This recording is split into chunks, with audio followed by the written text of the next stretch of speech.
People think every relationship is meant to be kept, but I must warn you, some bonds were never meant to stay. They are karmic traps, and they block your soul from rising. In this journey, I will show you why not all relationships are sacred, and why some, if kept, will suffocate your soul. You will learn how to recognize the ties that drain your energy, disturb your peace, and bind you to past karma. You will also learn how to cut them not with anger, but with wisdom and compassion so that your soul can breathe freely again. If you have ever felt trapped in a bond you cannot explain, this teaching will set you free. Think of your own life. How many times have you felt restless around certain people? How many times have you stayed in connections that left you drained, fearful, or smaller than before? Most believe they must hold on out of guilt, out of habit, out of fear of loneliness. But I tell you, holding on can be more dangerous than letting go. The truth is, not everyone is meant to walk with you to the end. Some are stepping stones, some are lessons, some are tests. When you understand this, you will no longer cling to what hurts you. You will see the hidden law of karma at work, and you will choose freedom over bondage. In this talk, I will reveal the spiritual warning behind certain relationships. We will uncover the hidden bonds that look like love but are truly chains. We will see why restlessness is the sure sign of a wrong tie. We will look at the karmic traps that repeat over lifetimes if they are not broken now. And I will show you how to cut these ties in the right way with compassion, with clarity, and with strength so that you do not carry their weight into your future. Along the way, I will share truths that may surprise you, truths that may challenge what you have been told, but truths that will open your eyes to the freedom your soul has always longed for. Stay with me, for this may be the very message your heart has been waiting for. Here's something most people completely miss. Not every relationship in your life is meant to be kept. Some are stepping stones, some are lessons, some are simply tests sent by karma. To hold on to every bond as though it were sacred is to invite suffering into your life. I tell you plainly, there are ties that will suffocate you if you refuse to let them go. And what seems like loyalty can, in truth, become bondage. Let me explain why this matters. The soul was created for freedom, for peace, for communion with God. True relationships support this. They give you calmness, they uplift your energy, they make your devotion stronger. False relationships do the opposite. They drain your vitality, they disturb your inner stillness, they bind you to restlessness. And restlessness, my child, is the surest sign of spiritual danger. I have warned again and again, restlessness is the root of delusion. If a bond keeps you restless, no matter how outwardly attractive it looks, that tie is not sacred. But here's the challenge. Many souls confuse familiarity with destiny. You think, I have known this person for years, so surely they must be meant to stay. Or you say, they are family, so I must endure no matter what. Or, they are my friend, so walking away would be wrong. But longevity does not equal sacredness. Blood does not guarantee blessing. A tie is sacred not because of who it is with, but because of what it does to your soul. If it brings you closer to God, it is divine. If it pulls you away from God, it is a chain. Let me give you a picture. Imagine a traveler carrying water. One friend hands him a clean jug of cool water, refreshing him for the road. Another hands him a jug filled with poison. Both are jugs, both are relationships, but one sustains him while the other destroys him. Would it be loyalty to drink from both, simply because both are offered? No, it would be folly. In the same way, wisdom is knowing which relationships to drink deeply from and which to set down before they poison your spirit. Even in my own life, I saw how dangerous it is to cling to wrong ties. In man's eternal quest, I warned, when a soul clings to relationships that breed restlessness, they cannot hear God's whisper. Their meditation becomes shallow, their mind is filled with turmoil, their heart is restless. And restlessness is the enemy of realization. That is why I tell you, if a tie brings constant disturbance, you must see it for what it is. Not a blessing, but a warning. This may sound harsh, but it is truth spoken in compassion. For I do not want you to suffer needlessly. I want you to see clearly. Not all relationships are sacred. Some are karmic debts that have already been paid, but you continue holding on. Some are lessons you have already learned, but you keep repeating them. Some are tests you are failing because you refuse to walk away. And every moment you cling to what has finished its purpose, you are delaying the freedom that waits for you. So take this to heart. Sacred ties bring calmness. False ties bring restlessness. One lifts you, the other drains you. One opens the gate to God, the other locks it. Which will you choose? Transition. Now that you see the truth that not all bonds are holy, it becomes urgent to recognize the signs. How do you know if a relationship is truly life-giving, or if it is secretly suffocating your soul? Let us step deeper and uncover the warning marks of spiritually dangerous ties. Now that you understand not all relationships are sacred, the next question naturally rises. How do you recognize the dangerous ones? How can you know when a bond that appears to be love is in truth a chain, when what looks like friendship is in fact a subtle trap of karma? Here is the great test, simple but profound. Look at the fruit it bears in your soul. A true relationship always leaves you with peace. Even if there are struggles, even if there are storms, beneath it all there is a quiet center, a sense of growth, a fragrance of calmness that lets you breathe deeply. A false relationship, on the other hand, never leaves you rested. It leaves you drained, anxious, restless, always questioning your worth, always uneasy in your heart. This restlessness is the surest sign that the tie is not of God. Think about it carefully. How do you feel after spending time with someone? Do you feel lighter, or do you feel heavier? Do you feel inspired toward devotion, or distracted from it? Do you feel your heart expanding with compassion, or do you feel it shrinking with fear, jealousy, or insecurity? These are not small questions. They are the very litmus test of whether a relationship is sacred or dangerous. For God's ties bring you closer to the light. The wrong ties pull you deeper into shadow. Let me give you an image. A healthy tree. If you sit beneath it, it gives you shade from the sunday. It offers you fruit when you are hungry. Its very presence refreshes you. That is a sacred relationship. But imagine a diseased tree, hollow at the core. If you sit beneath it, it gives you no comfort. Its branches may fall on you without warning. Its fruit, if any, poisons rather than nourishes. That is a dangerous tie. Outwardly, both are trees. Outwardly, both may look green for a season, but the fruit and the effect reveal the truth. So it is with the bonds of your life. You must also be vigilant for another sign. Bondage instead of freedom. A sacred tie makes you more yourself, more free to love, more free to grow, more free to walk with God. A false tie restricts you, controls you, demands from you while giving little in return. It makes you afraid to be alone, afraid to speak truth, afraid to follow your path. And any bond that cages your soul in fear cannot be of divine origin. True love allows expansion, false love suffocates. Some will object, but is it not my duty to hold on? Should I not endure, no matter how restless I feel? Listen well. Endurance has value only when it brings growth. If it only breeds despair, then it is not endurance, it is entrapment. The divine does not want you bound in chains of suffering. He wants you free to walk with him.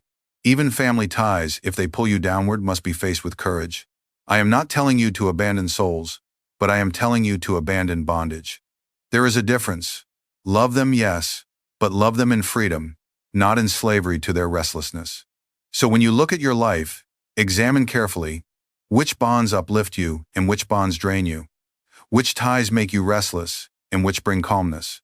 Do not be fooled by appearances, by length of acquaintance, by obligation, or by fear of loss.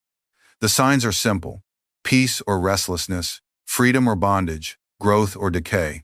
Once you see these clearly, you cannot be deceived again. Transition. But perhaps you ask, why do such ties come into our lives at all? If they are so dangerous, why does karma allow them to remain? Why does God not remove them instantly? There is a reason, a hidden mercy even in these painful bonds. Let us look now at why karma keeps them around until their lesson is learned. Now that you see not every tie is sacred, and that some are marked by restlessness, bondage, and decay, you may ask, why then does God allow such ties to appear in my life at all? Why does karma keep these souls circling around me if they bring so much pain? Why not remove them the moment they reveal their danger? Ah, here is the paradox, the secret that most miss.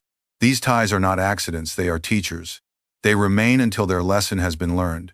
And if the lesson is ignored, if the awareness is not gained, karma will send them again and again, in different forms, in different faces, in different lifetimes, until the soul finally says, I understand, no more. You see, karma is not cruel, it is precise. Every wrong tie in your life exists because some part of your soul still has a debt to pay, a habit to break, a lesson to learn. Perhaps in a past life you chained someone else with control, and now you must feel what it is to be chained until you awaken to the futility of such bondage. Perhaps you abandoned someone when they needed you, and now you endure abandonment until you discover that love must be steadfast. Perhaps you mistook attachment for devotion, and now you must see how attachment suffocates until you choose the higher freedom. These souls appear as tests, not to punish you, but to awaken you. And once the awakening happens, the tie dissolves naturally, for its purpose has been fulfilled. Think of a teacher who gives the same test over and over. If the student fails, the test returns the next day, and the next, and the next. But when the student finally learns, the test is withdrawn. The teacher does not wish to torture the student, but to ensure that he grows. In the same way, karma repeats lessons through relationships. The same patterns reappear, the same arguments, the same heartbreaks, the same cycles, until the soul finally recognizes them as lessons. And once the lesson is grasped, karma no longer needs to send that test again. Awareness is graduation. This is why I tell you, do not run blindly from every difficult tie. Ask instead, what are you here to teach me? See the pattern, see the mirror, see the hidden law at work. And when the lesson is clear, when the debt is paid with understanding and forgiveness, you will feel a shift. The bond will loosen, sometimes in a sudden break, sometimes in a gentle parting, sometimes simply in the vanishing of your inner attachment. What once bound you no longer holds power. That is when karma has finished its work. Remember the story of the Buddha. He left his palace, his wife, his newborn son, not out of coldness but out of necessity. The ties of the palace represented his old karma, his old attachments, his old illusions of worldly security. Had he remained, he would never have awakened.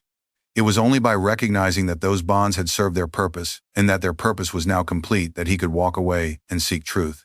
That departure was not rejection, it was liberation. The lesson had been learned, and the karma was dissolved. So too with you. If a tie still lingers, ask, what is unfinished here? What am I still clinging to? What am I afraid to face? Do not curse the tie. Bless it for the lesson. Learn it and release it. For once you learn, karma has no reason to keep that soul bound to you in this way. You will meet them again, perhaps in another form, but as free souls, not as entangled ones. Transition. And now that we see why these dangerous ties remain until their lesson is learned, the next question presses upon us. If not all bonds are divine, if some are chains disguised as love, then which specific ties must be cut for the soul to rise? Let us enter into this next great unveiling, the kinds of karmic chains that appear again and again, and how to recognize them before they suffocate your spirit. Now that you understand not all bonds are sacred, and that some ties linger until their karmic lesson is fulfilled, let me show you one of the most common and most dangerous kinds of chains, the drainers. These are the relationships that slowly siphon your energy day after day, leaving you restless, tired, and spiritually weakened.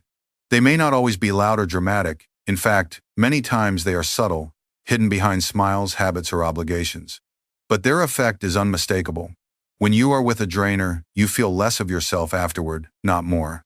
Your peace is diminished, your mind is clouded, your devotion feels far away. And yet, because of attachment, guilt, or fear, you keep returning to them, as though thirsting for water but always drinking from a dry cup. Why are these ties so dangerous? Because they rob you of the very vitality you need for the boson, God contact. Every moment of your life, you are given a certain amount of prana, of life force. That energy is meant to be directed upward, to fuel your meditation, your devotion, your creativity, your service. But when you remain entangled with drainers, all that life force is siphoned off into endless conflict, into worry, into emotional storms. Instead of using your energy to rise, you use it merely to survive. And this, my child, is why I tell you, if you do not cut the drainers from your life, you will suffer spiritually, for you cannot serve two masters, God and restlessness.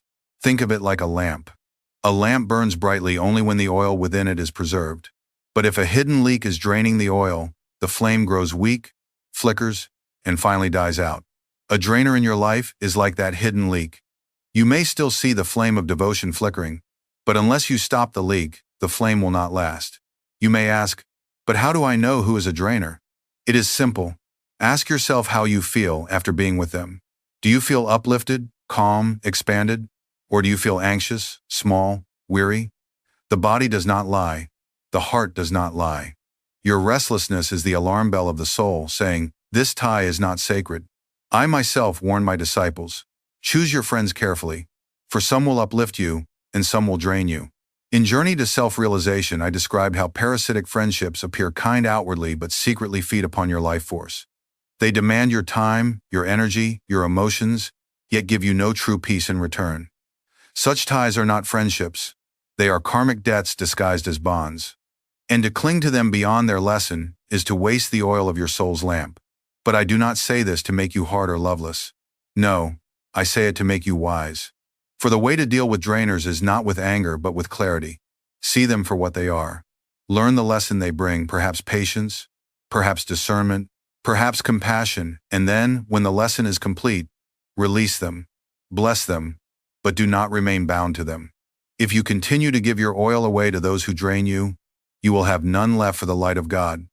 And without that light, what is left but darkness? So I ask you now, look honestly at your life. Who leaves you weaker, not stronger? Who pulls you down instead of lifting you up? Who demands from you endlessly, yet never inspires your soul toward peace? These are the drainers. And until you cut those ties with compassion and wisdom, you will not rise. Transition. But drainers are not the only karmic chains. Some ties do not merely weaken you, they actively distract you, pulling you away from your path, laughing at your devotion, tempting you back into the shadows you have already escaped. Let us now look at this second kind of chain, the distractors. There is another kind of karmic tie that is more subtle than the drainer, and yet in many ways more dangerous. These are the distractors, the relationships that seem harmless, even pleasant, but that quietly pull you away from the path of your soul. Unlike the drainers, who leave you exhausted and restless, the distractors often leave you entertained, amused, or comforted in superficial ways. You may not even realize the danger at first, because you do not feel immediately weaker. But if you look closely, you will see the effect. Every time you spend your energy with them, your devotion to God grows dimmer, your meditation grows shallow, your seriousness about the spiritual path slips quietly away. A few days of their company, and you notice you have not prayed with the same intensity. A few weeks, and your mind has begun to crave their presence more than the presence of God.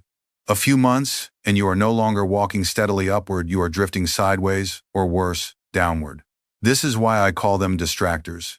They do not attack you head-on. They do not demand your life force like the drainers. Instead, they lull you, amuse you, keep your attention fixed on the trivial, the temporary, the worldly. And while you are busy laughing at their jokes, gossiping over their stories, indulging in their endless diversions, you do not notice that the lamp of your devotion is slowly burning lower. One day you wake up and realize, I have lost my fire. I have lost my focus. I am still alive, but I am not awake. That, my child, is the great danger of the distractor. Think of a traveler on a long road. He sets out with determination to reach the sacred temple at the mountaintop. At first, he walks swiftly, his eyes fixed on the goal. But soon he meets a group of cheerful wanderers by the roadside. They are singing, dancing, laughing. They invite him to join. Just for a little while, they say. Rest with us, enjoy the songs. And he does. Hours pass, then days. He forgets the mountain. His legs grow sluggish, his mind dull. And by the time he remembers his purpose, the light of the temple seems far away, almost unreachable. Did the wanderers harm him directly? No, they simply distracted him. And in that distraction, he lost precious time, precious energy, precious devotion. So too with your life. Beware of those who laugh at your devotion, who roll their eyes when you speak of meditation, who belittle your yearning for God as strange or fanatical.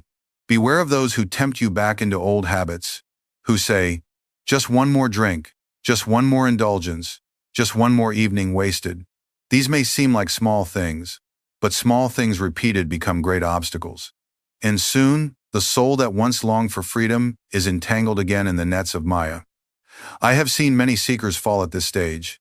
They began with zeal, their hearts aflame. But because they did not cut ties with the distractors, their zeal was slowly cooled, their flame smothered. And when I asked them, why did you fall? They said, I only wanted to be kind, I only wanted to belong, I only wanted companionship. Do not mistake kindness for compromise. You can love all souls, But you must not let all souls direct your path.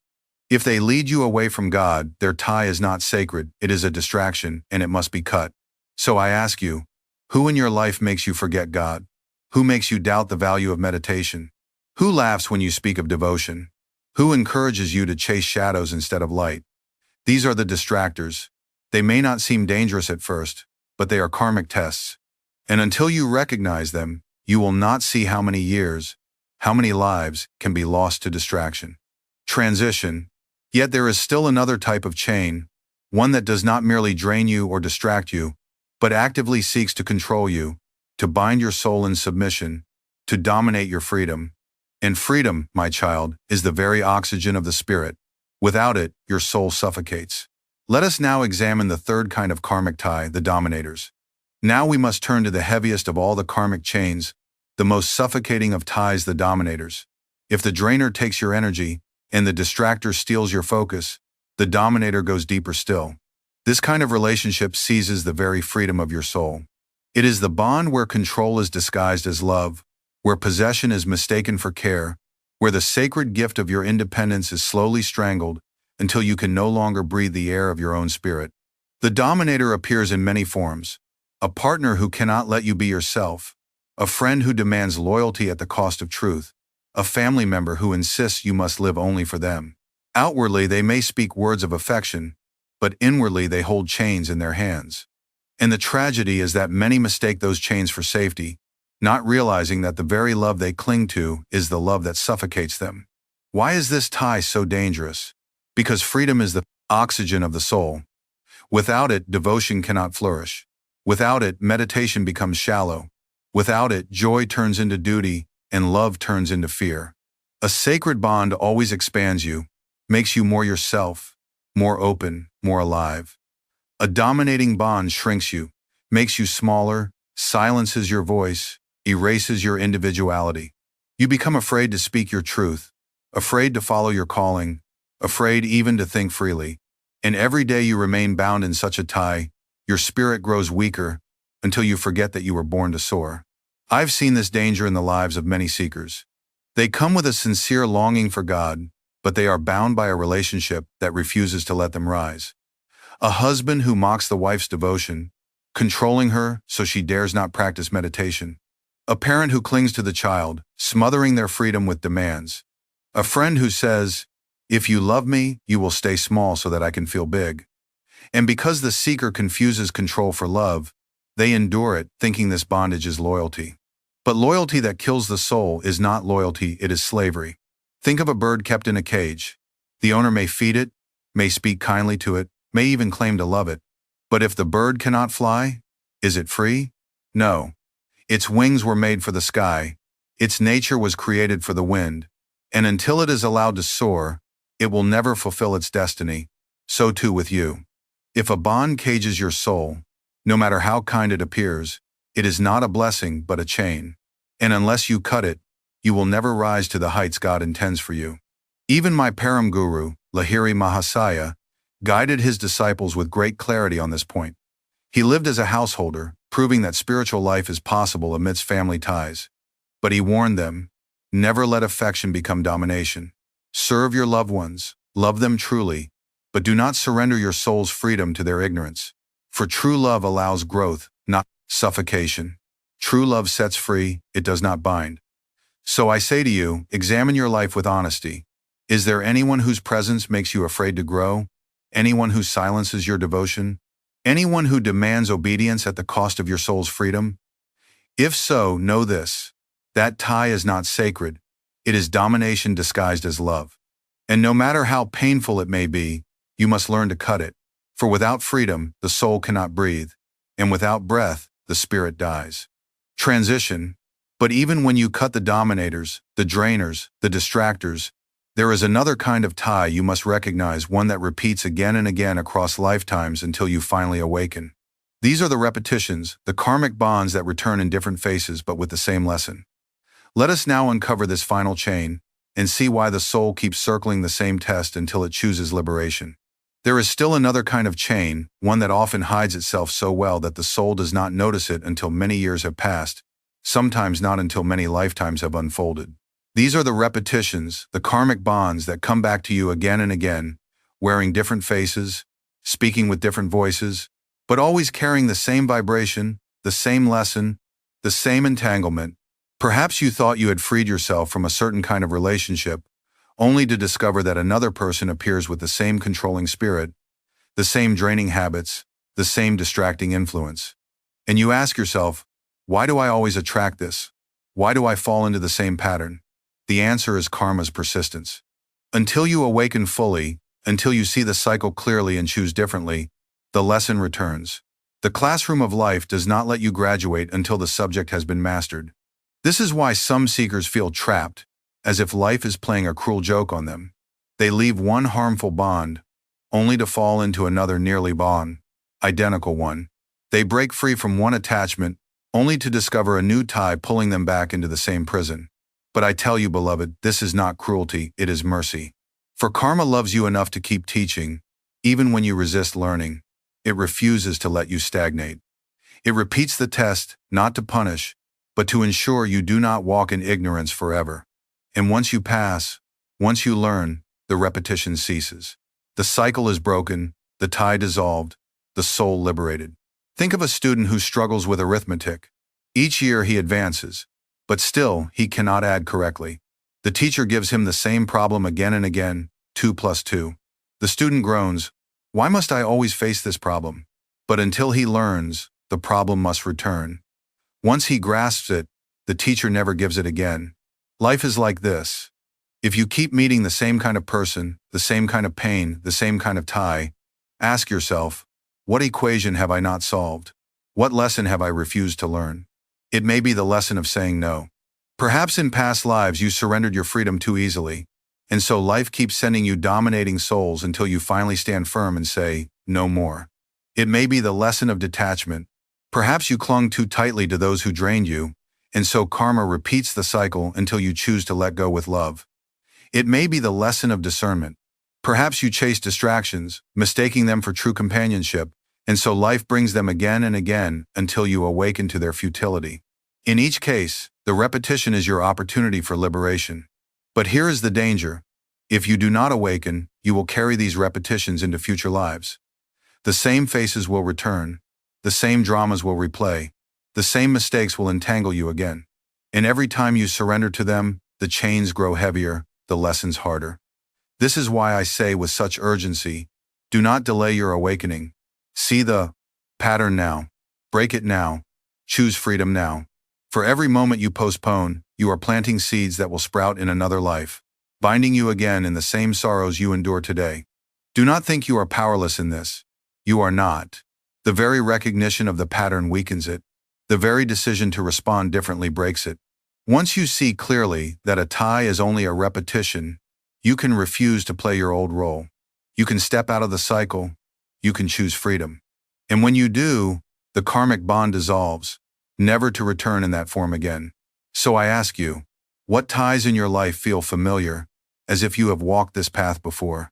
What faces stir both attraction and fear, as though you have known them in another time? These are the repetitions. Do not curse them, but do not surrender to them. Learn, awaken, and release them. And in that release, you will find a freedom more precious than any worldly gain. Transition. We have now looked at the 3 kinds of karmic chains, the drainers, the distractors, the dominators, and we have seen how they repeat until their lesson is learned. But knowing them is not enough. We must also understand the cost of clinging to them. For what happens when we refuse to cut these ties? What is the spiritual price of holding on when God is calling us to let go? Let us turn now to the next great truth, the cost of refusing freedom. Now, beloved soul, let us pause and consider. What happens if, even after seeing the truth, you still cling to these relationships? What if, out of fear, out of habit, out of guilt, you refuse to let go of the drainers, the distractors, the dominators, the endless repetitions? The first cost, and the greatest, is the loss of peace. And peace, I must remind you, is not a small luxury. Peace is the throne of God contact. Without it, you cannot meditate deeply. Without it, you cannot hear the whisper of the divine in your heart. Without it, every step you take is on unsteady ground. To lose peace is to lose the very foundation of your spiritual life. Most people do not realize how fragile peace is and how easily it can be disturbed. They treat it as though it were unimportant, something that can be sacrificed for the sake of maintaining appearances or satisfying obligations. But I tell you, peace is the rarest jewel of the soul. It is more precious than gold, more necessary than breath, more vital than health. For with peace, even poverty can feel rich, even illness can feel bearable, even loneliness can feel holy. But without peace, all riches taste like dust, all pleasures feel empty, and even love becomes poisoned with restlessness. When you remain in wrong relationships, your peace is the first offering placed on the altar of suffering. The constant conflict, the endless drama, the subtle energy drains, they stir your heart like a pond whipped by wind. Your mind becomes restless, your emotions flare, your body grows tense.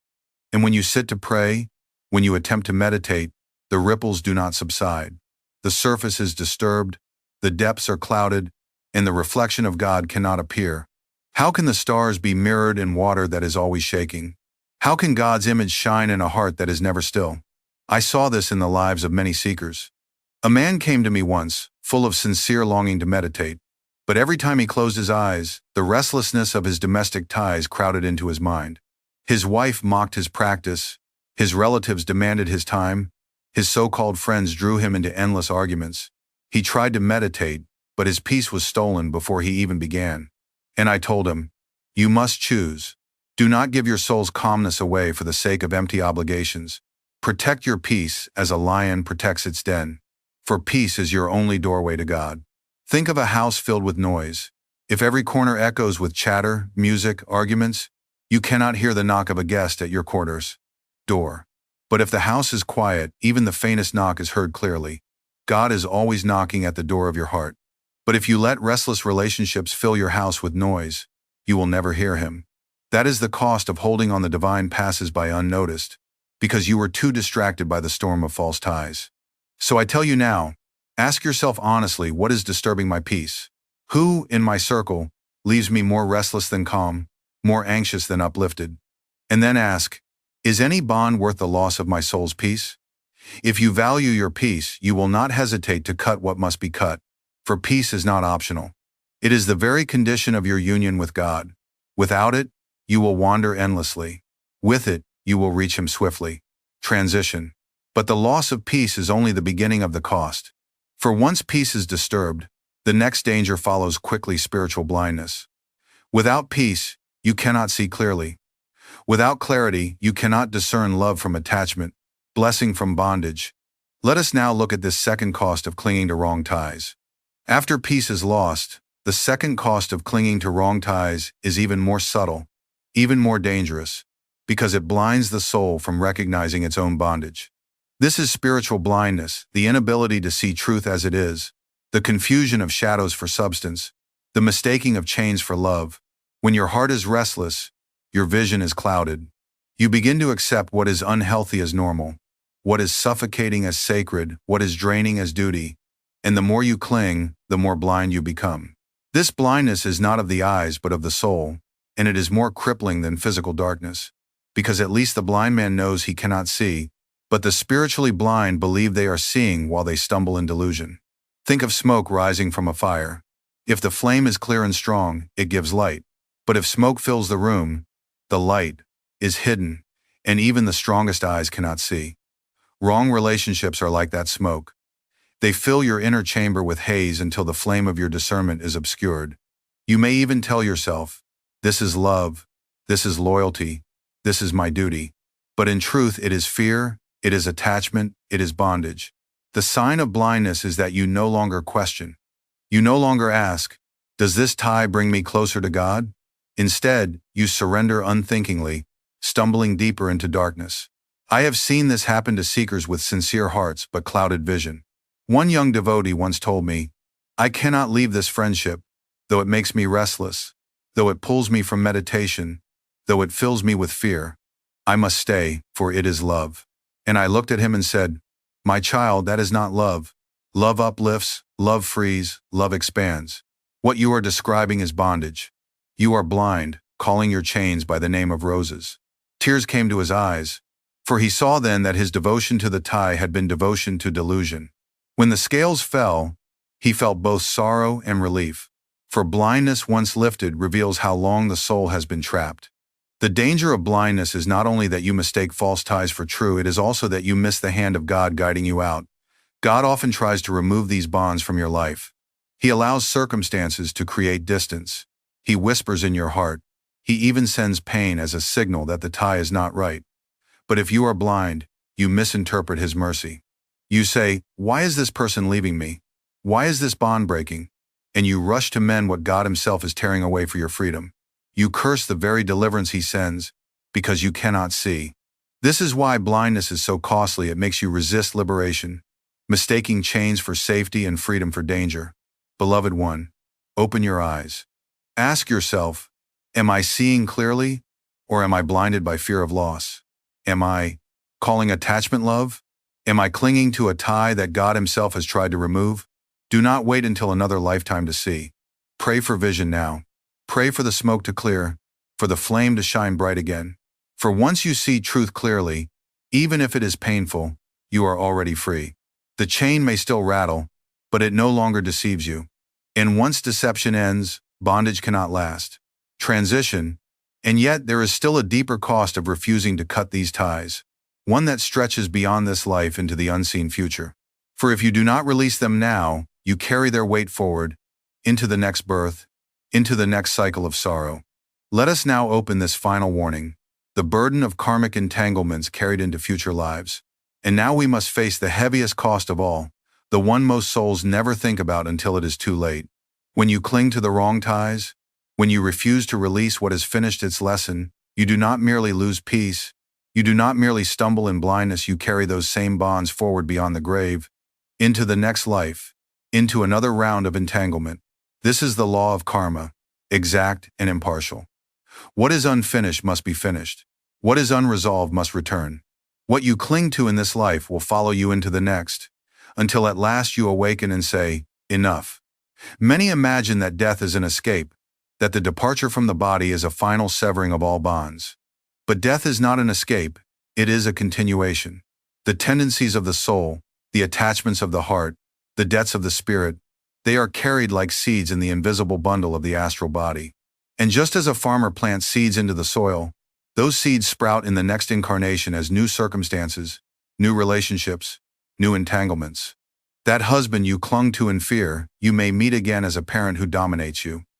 That friend you could not release, you may meet again as a child whose restlessness troubles your peace.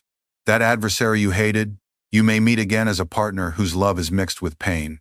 Again and again, the same ties return, wearing new disguises, but always carrying the same lesson. Do you see now why it is so dangerous to delay cutting wrong bonds?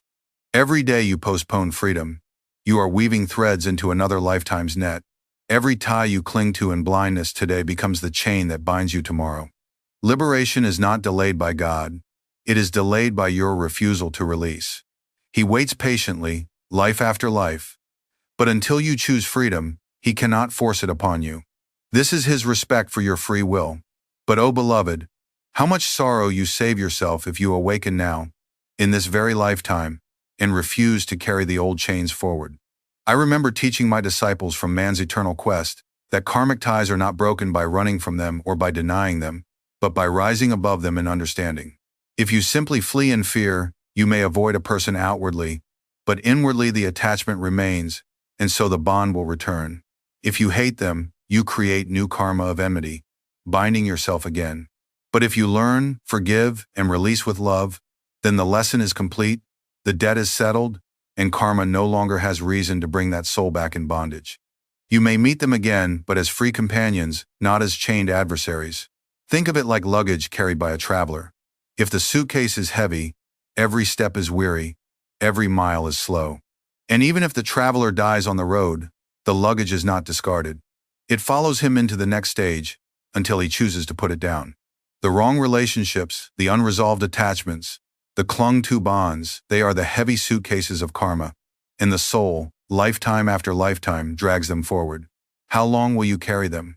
How long will you suffer under their weight? Do you not see that you have the power to put them down now? This is why I plead with you, Do not postpone. Do not wait for another incarnation. Do not imagine you have endless time. For every day you delay, you are writing the script of your next life. You are planting the seeds of tomorrow's suffering. Break the chain now. End the cycle now. Release the bond now. Only then will you step into your next life, lighter, freer, ready to climb swiftly to God instead of circling endlessly in the same old patterns. Transition. And so we have seen the heavy cost of clinging, the loss of peace, the blindness of the soul, the burden of karmic repetition carried forward into future lives. Now the question arises, if the cost is so high, how can we cut these ties in the right way? How can we release them without hatred, without guilt, without fear? Let us move now into the art of liberation, the sacred way of cutting with compassion. Now, beloved one, we come to the turning point of this great teaching. For it is not enough to simply see that some ties are dangerous, nor is it enough to lament the cost of holding on to them.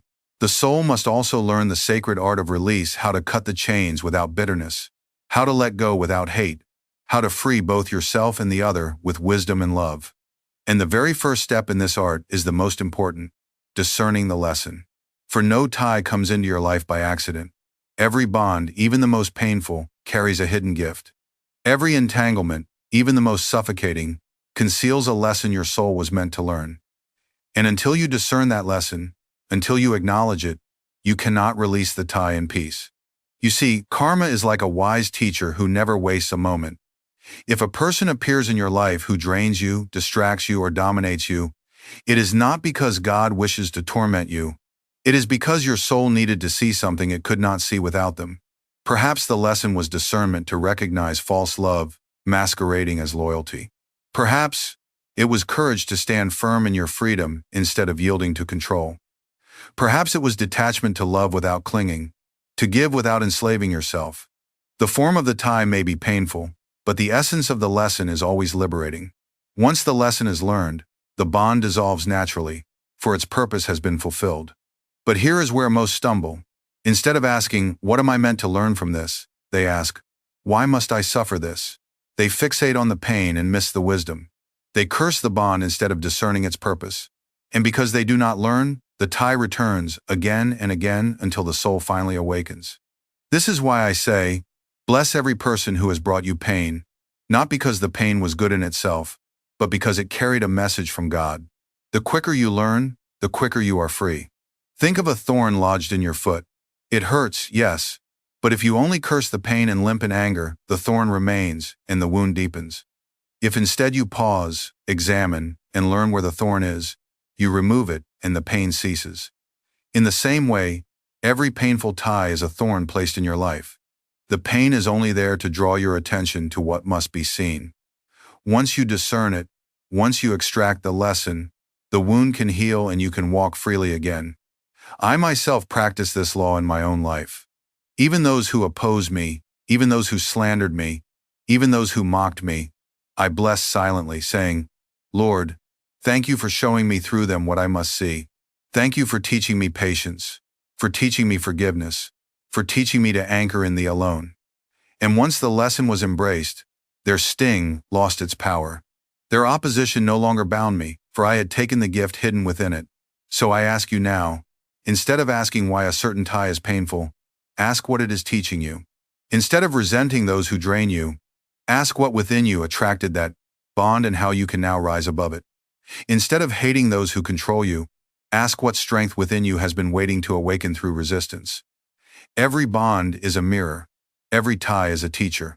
And when you see it this way, you no longer cling in blindness or cut in anger. You release with gratitude, saying, "Your lesson is complete. I thank you, I bless you, and now I let you go." Transition. Once the lesson has been discerned, the next step is clear. You must release. But here is the danger: many attempt to release in anger, in resentment, in hatred. And hatred creates more karma, binding the soul again. The true way is different. It is to cut not with bitterness but with detachment, to release the tie without rejecting the soul. Let us now unfold this second art of liberation. Detachment, not hatred. Beloved soul, now that you understand the first step in release, discerning the lesson, you must take the next and even more delicate step, learning to cut with detachment and not with hatred. For here lies one of the greatest pitfalls on the path. When the soul at last awakens to the truth that a certain relationship is draining, distracting, or dominating, the first impulse is often anger. How could they do this to me? How could they waste my years? How could they block my path? And in that bitterness, the seeker severs the tie violently, with resentment, with condemnation. But this does not free the soul. Instead, it forges a new chain, one made not of attachment but of hatred. And hatred is as binding as love when it is twisted with fear. The form of the bond may change, but the soul remains tied. This is why I tell you, when you release in detachment, not in animosity. True detachment does not mean rejecting the soul. It means rejecting the unhealthy bond. It does not mean ceasing to love. It means ceasing to cling.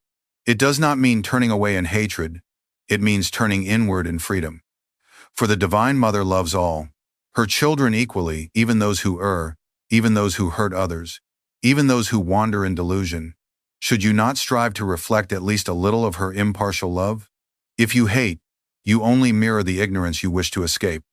If you detach with compassion, you mirror God's wisdom, and in that wisdom, both you and the other are set free. Picture a bird kept in a cage. You realize the cage is wrong, that the bird was made to fly. If you break the cage in rage, you may harm the bird itself. But if you open the door gently, blessing it as it departs, both you and the bird are free. In the same way, when you cut ties, do so gently, inwardly, with compassion. Open the door of your heart, say, I release you to God. I no longer need to hold you, and I no longer allow myself to be held. And as you do this, you will feel the chains dissolve without leaving scars of hatred. Many disciples once asked me, Master, how can I let go of one who has hurt me so deeply? And I would answer, do not let go in anger, let go in love. For love and freedom is not bondage. Love and detachment is not weakness. You can still bless them, still wish them well, still hold them in God's light, but you are no longer enslaved to their restlessness. That is true release. Remember, hatred creates karma. Detachment dissolves it. Hatred binds. Detachment liberates. Hatred poisons the heart. Detachment clears it.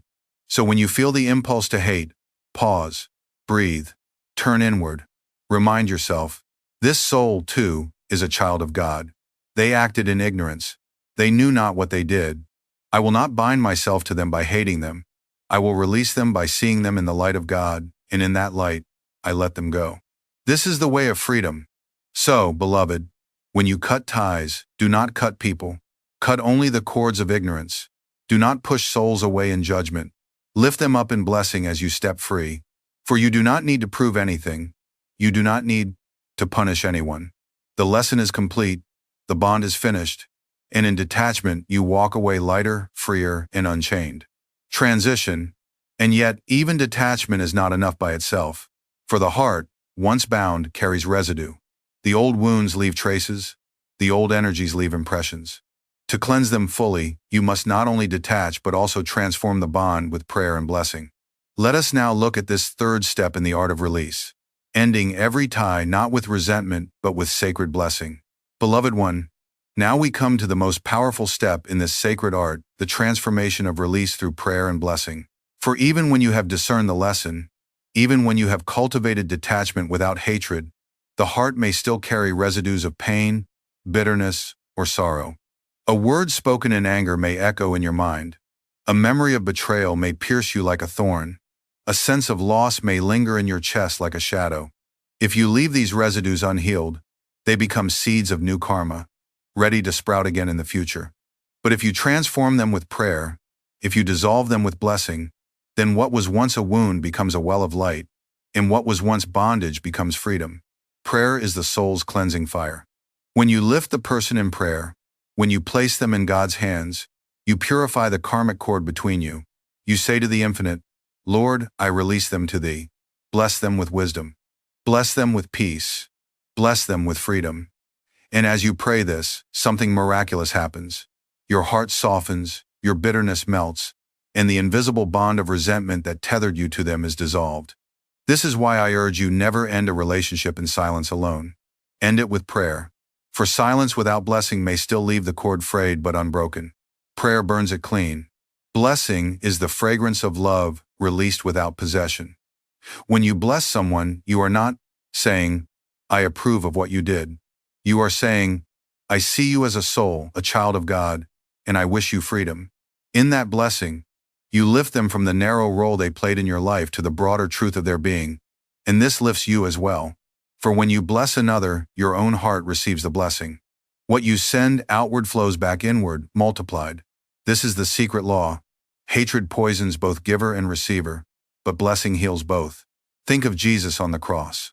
As the nails pierced his hands, as his body trembled in agony, he did not curse his persecutors. He prayed, Father, forgive them, for they know not what they do. That prayer was not for his sake alone, it was for theirs. It was the breaking of the karmic chain, the refusal to bind himself to them with hatred, the act of transforming suffering into blessing. And in that blessing, he revealed the highest path, the way of release through love. If the Master himself chose this way, should we not strive to walk it too? I have taught my disciples to do the same. When you feel anger toward one who wronged you, bless them silently. When you feel resentment toward one who drained you, lift them in prayer. When you feel sorrow for one who left you, say, May God guide you, may you find freedom, may you awaken. Do not underestimate the power of these words. They are not empty, they are forces, currents of light sent forth into the invisible world, and they reshape the karmic fabric between you. And remember, beloved, that prayer is not only for them, it is also for you. Pray, Lord, cleanse my heart of all resentment. Teach me to see only Thee in every face. Let no bond of ignorance hold me. Fill me with Thy love, which sets all free. When you pray thus, you feel the weight lift, you feel the air grow clear, you feel the old tie dissolve like smoke in the wind. Then you know you are truly free, not only outwardly but inwardly as well. So let this be your practice. Do not end a tie in silence. Do not end it in anger. End it in prayer. End it in blessing. For what you bless cannot bind you. What you bless is transformed. What you bless is released into the hands of God, and in those hands, no chain can survive. Transition. And yet, even after discerning the lesson, practicing detachment, and offering prayer, many still ask, but what will fill the space left behind? If I let go of this bond, will I not be empty, alone, unloved?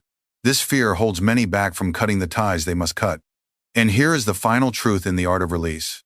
Only divine love can fill the void left by human attachments.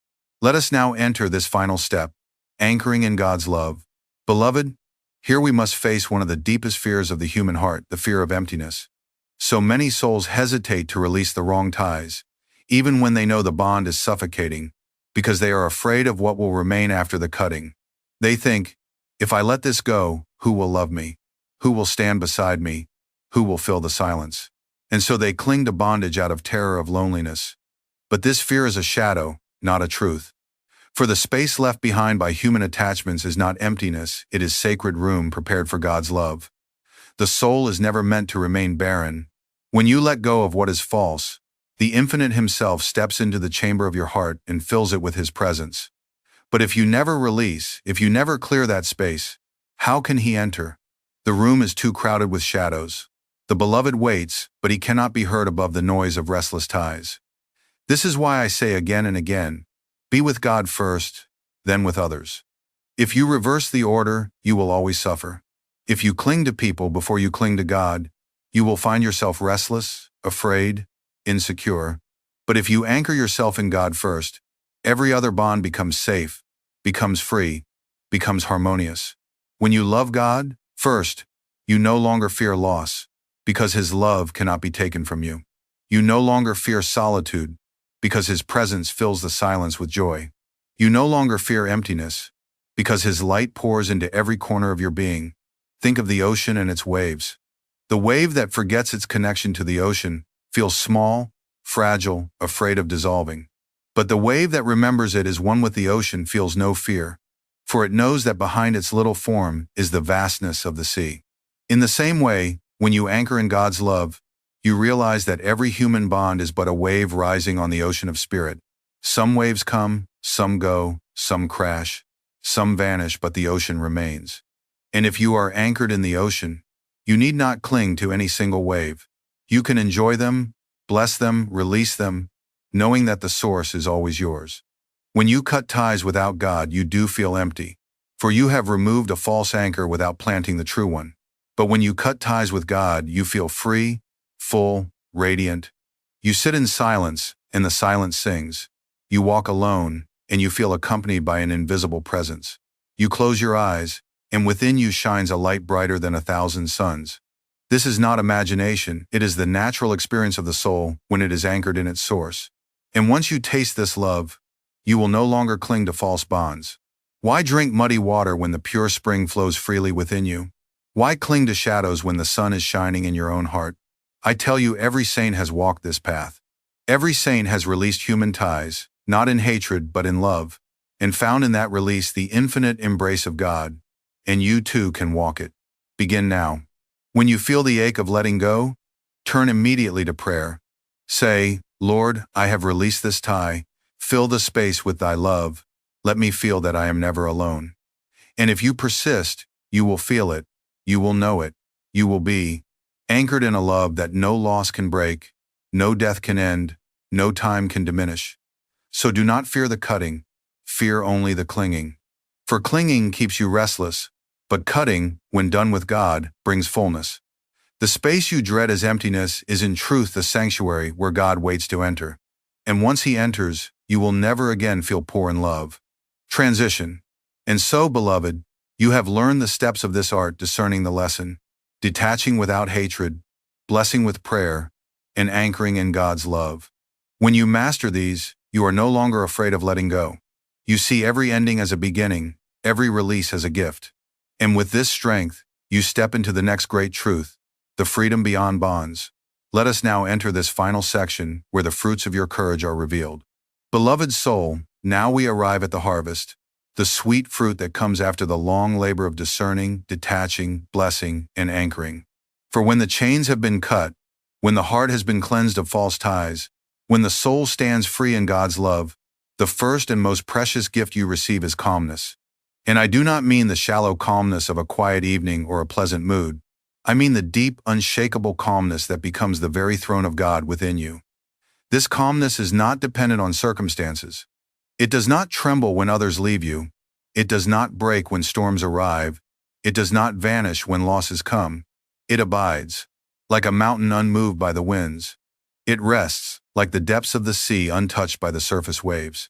It shines, like the steady flame of a lamp protected from the storm. This is the reward of release, the restoration of calmness. For remember, peace is not something you create, it is something that was always within you, waiting beneath the restlessness. Wrong relationships stir the waters, they cloud the mirror, they shake the lamp. But when they are removed, the waters become still. Again, the mirror reflects clearly, the flame shines steadily. The calmness you feel is not new, it is the unveiling of your true nature, which was hidden but never destroyed. You were always calm within. You were always peace itself. Cutting the wrong ties only removes the coverings that concealed it. Think of a pond. When children throw stones into it, the ripples spread, the surface shakes, the stars above cannot be seen. But when the stones cease, the water grows still. And in that stillness, the stars return, mirrored perfectly. So too with your soul. Every wrong tie is like a stone thrown daily into your heart.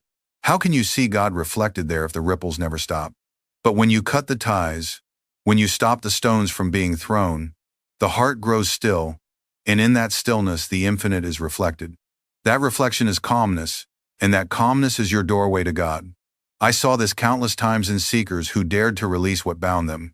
A woman once told me, "Master, I fear that if I let go of this tie, I will be utterly alone." I said, "Try it, trust God." She wept but obeyed.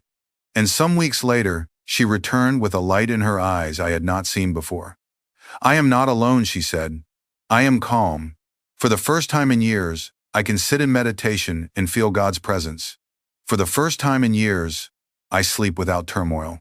For the first time in years, I am myself." That is the miracle of calmness restored. It is not loneliness, it is wholeness. Do not underestimate this calmness.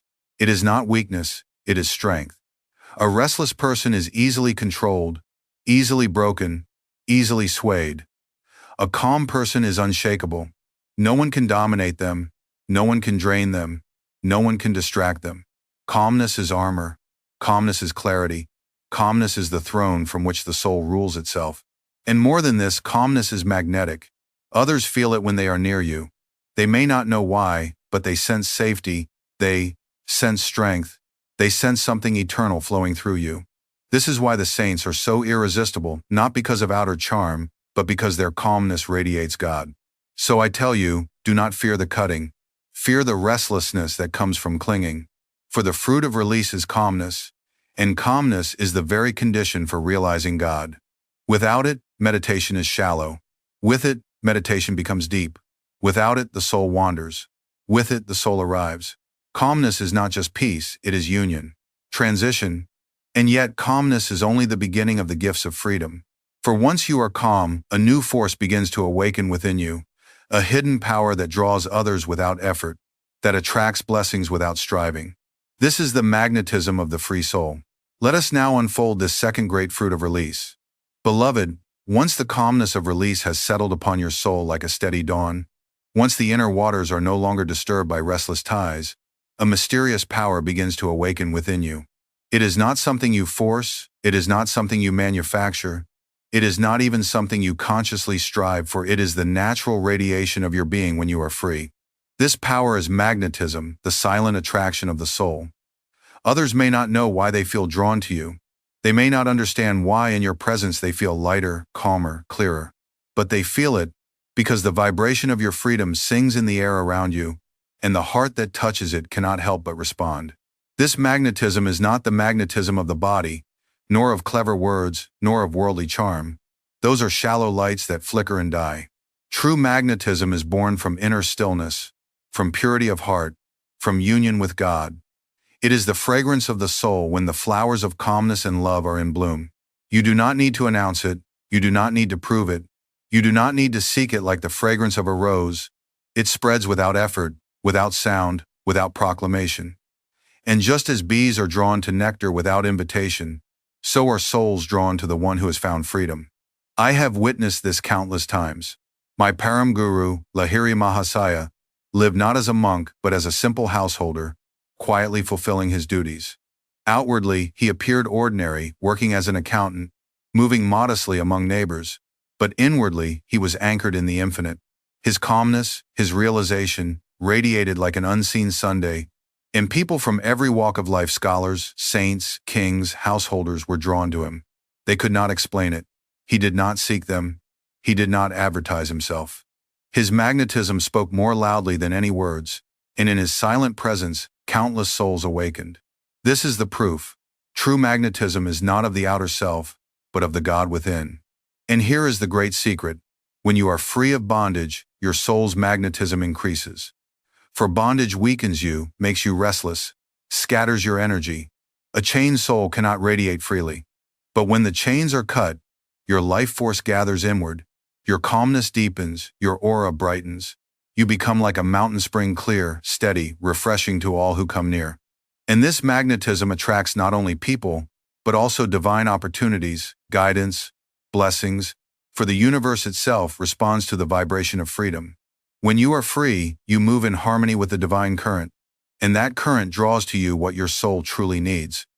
But I must warn you, this magnetism is not given to inflate your ego. It is not for vanity, it is not for manipulation, it is not for conquest.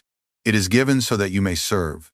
For others will come to you, drawn by your peace, and in that moment you must remember, this peace is not mine, this calmness is not mine, this magnetism is not mine, it is God's flowing through me. And with that humility you become a channel, not a barrier. You become a bridge, not an obstacle. And your magnetism becomes a tool for the divine to reach souls that might otherwise have remained untouched. So I tell you, rejoice in this gift. If you feel unworthy, know that the magnetism is not yours, it is God's presence shining through you. If you feel tempted to boast, remind yourself, the fragrance belongs to the rose, not to the breeze that carries it. Stay anchored, stay humble, stay devoted, and let your magnetism bless all who come near. Transition. And yet, the magnetism of the free soul is not the final fruit. For once you are free, once you are calm, once your presence radiates peace, there arises a higher call. The call to use your freedom not only for yourself, but for the upliftment of others. For the soul that is free cannot remain idle. It longs to serve, to give, to guide. Let us now enter this third and crowning fruit of release, the joy of service born from freedom. Beloved, once calmness has been restored to your heart, and once the magnetism of your freedom begins to radiate outward like the fragrance of a secret garden, there awakens within you a new longing, not for companionship, not for recognition, not for worldly reward, but for service. The soul that is free cannot remain for itself alone. It looks around and sees countless others still bound, still restless, still blind, still stumbling through the same karmic entanglements it once endured. And in that seeing, compassion rises, vast and irresistible, until you say within yourself, I cannot keep this freedom only for me. I must share it. I must use it to guide, to uplift, to heal. This is the third fruit of liberation, the transformation of your personal freedom into universal service. Understand this well. When you were bound, your love was narrow. It clung to a few souls, it demanded from them, it feared their loss. But when you are free, your love becomes wide. It flows naturally to all, without discrimination, without demand. You serve not out of compulsion, but out of overflowing joy. You give not because you are empty and need validation, but because you are full and cannot help but spill over. This is why I have always said, the highest service is not born from duty alone, it is born from freedom. Only the free soul can serve without chains. Only the free soul can love without fear. Only the free soul can guide without hidden motives. Think of a boatman on a wide river. He himself is safe, his boat steady, his heart calm. But he sees others flailing in the water, drowning in confusion, gasping for air. Can he remain still? No. His freedom compels him to act. He rows to them. He lifts them into his boat. He carries them to shore. Not because he must, not because anyone forces him, but because compassion flows so strongly from his heart that he cannot resist. So it is with you. Once free, you naturally become a boatman for others. You do not even need to plan it. Souls will be drawn to you by your magnetism, and your very presence will be a service. And do not think service always means great deeds, public missions, or dramatic acts. Service begins in the smallest gestures. A kind word to one who is weary. A prayer whispered for one you may never meet. A moment of listening when someone pours out their pain. These are not small things, they are rays of God's love, carried through your free heart into the lives of others. And sometimes, the smallest ray can light the darkest night. The free soul does not ask, is this act great enough? The free soul only asks, how may I love now? How may I serve in this moment? I myself vowed to God, I will return again and again, as long as one stray brother weeps on earth, as long as one dark soul is left behind, I will come back and serve. That vow was born not of duty but of freedom. For in freedom, the greatest joy is service. You too can live this vow in your own way. You may not guide multitudes, but you can guide the one who sits beside you. You may not heal nations, but you can soothe the heart of a friend. You may not preach from rooftops, but you can pray in silence, and your prayer can travel farther than your body ever could. This is service from freedom, service that flows naturally, joyfully, endlessly. And here is the paradox. When you serve others in freedom, your own freedom deepens. For every act of giving expands your heart, strengthens your calmness, brightens your magnetism. The more you serve, the freer you feel, until at last you realize that your freedom and your service are not two separate things, they are one and the same. To be free is to serve is to be free. And in that realization, the circle of karma is broken, and you step into eternity. Transition. And so, beloved, we have walked through the gifts of freedom, calmness restored, magnetism awakened, service overflowing. But before we close, let us pause for one final reflection, one final transition, to gather all these truths into a single vision. For you began this journey thinking that cutting ties meant loss, but now you see it means gain beyond measure. Let us now prepare to seal this teaching with a final blessing, a closing affirmation, and a glimpse into the next great mystery that awaits you. And now, beloved, let us pause and look back upon the path we have walked together. You began this journey with the fear that cutting ties would leave you broken, empty, and alone.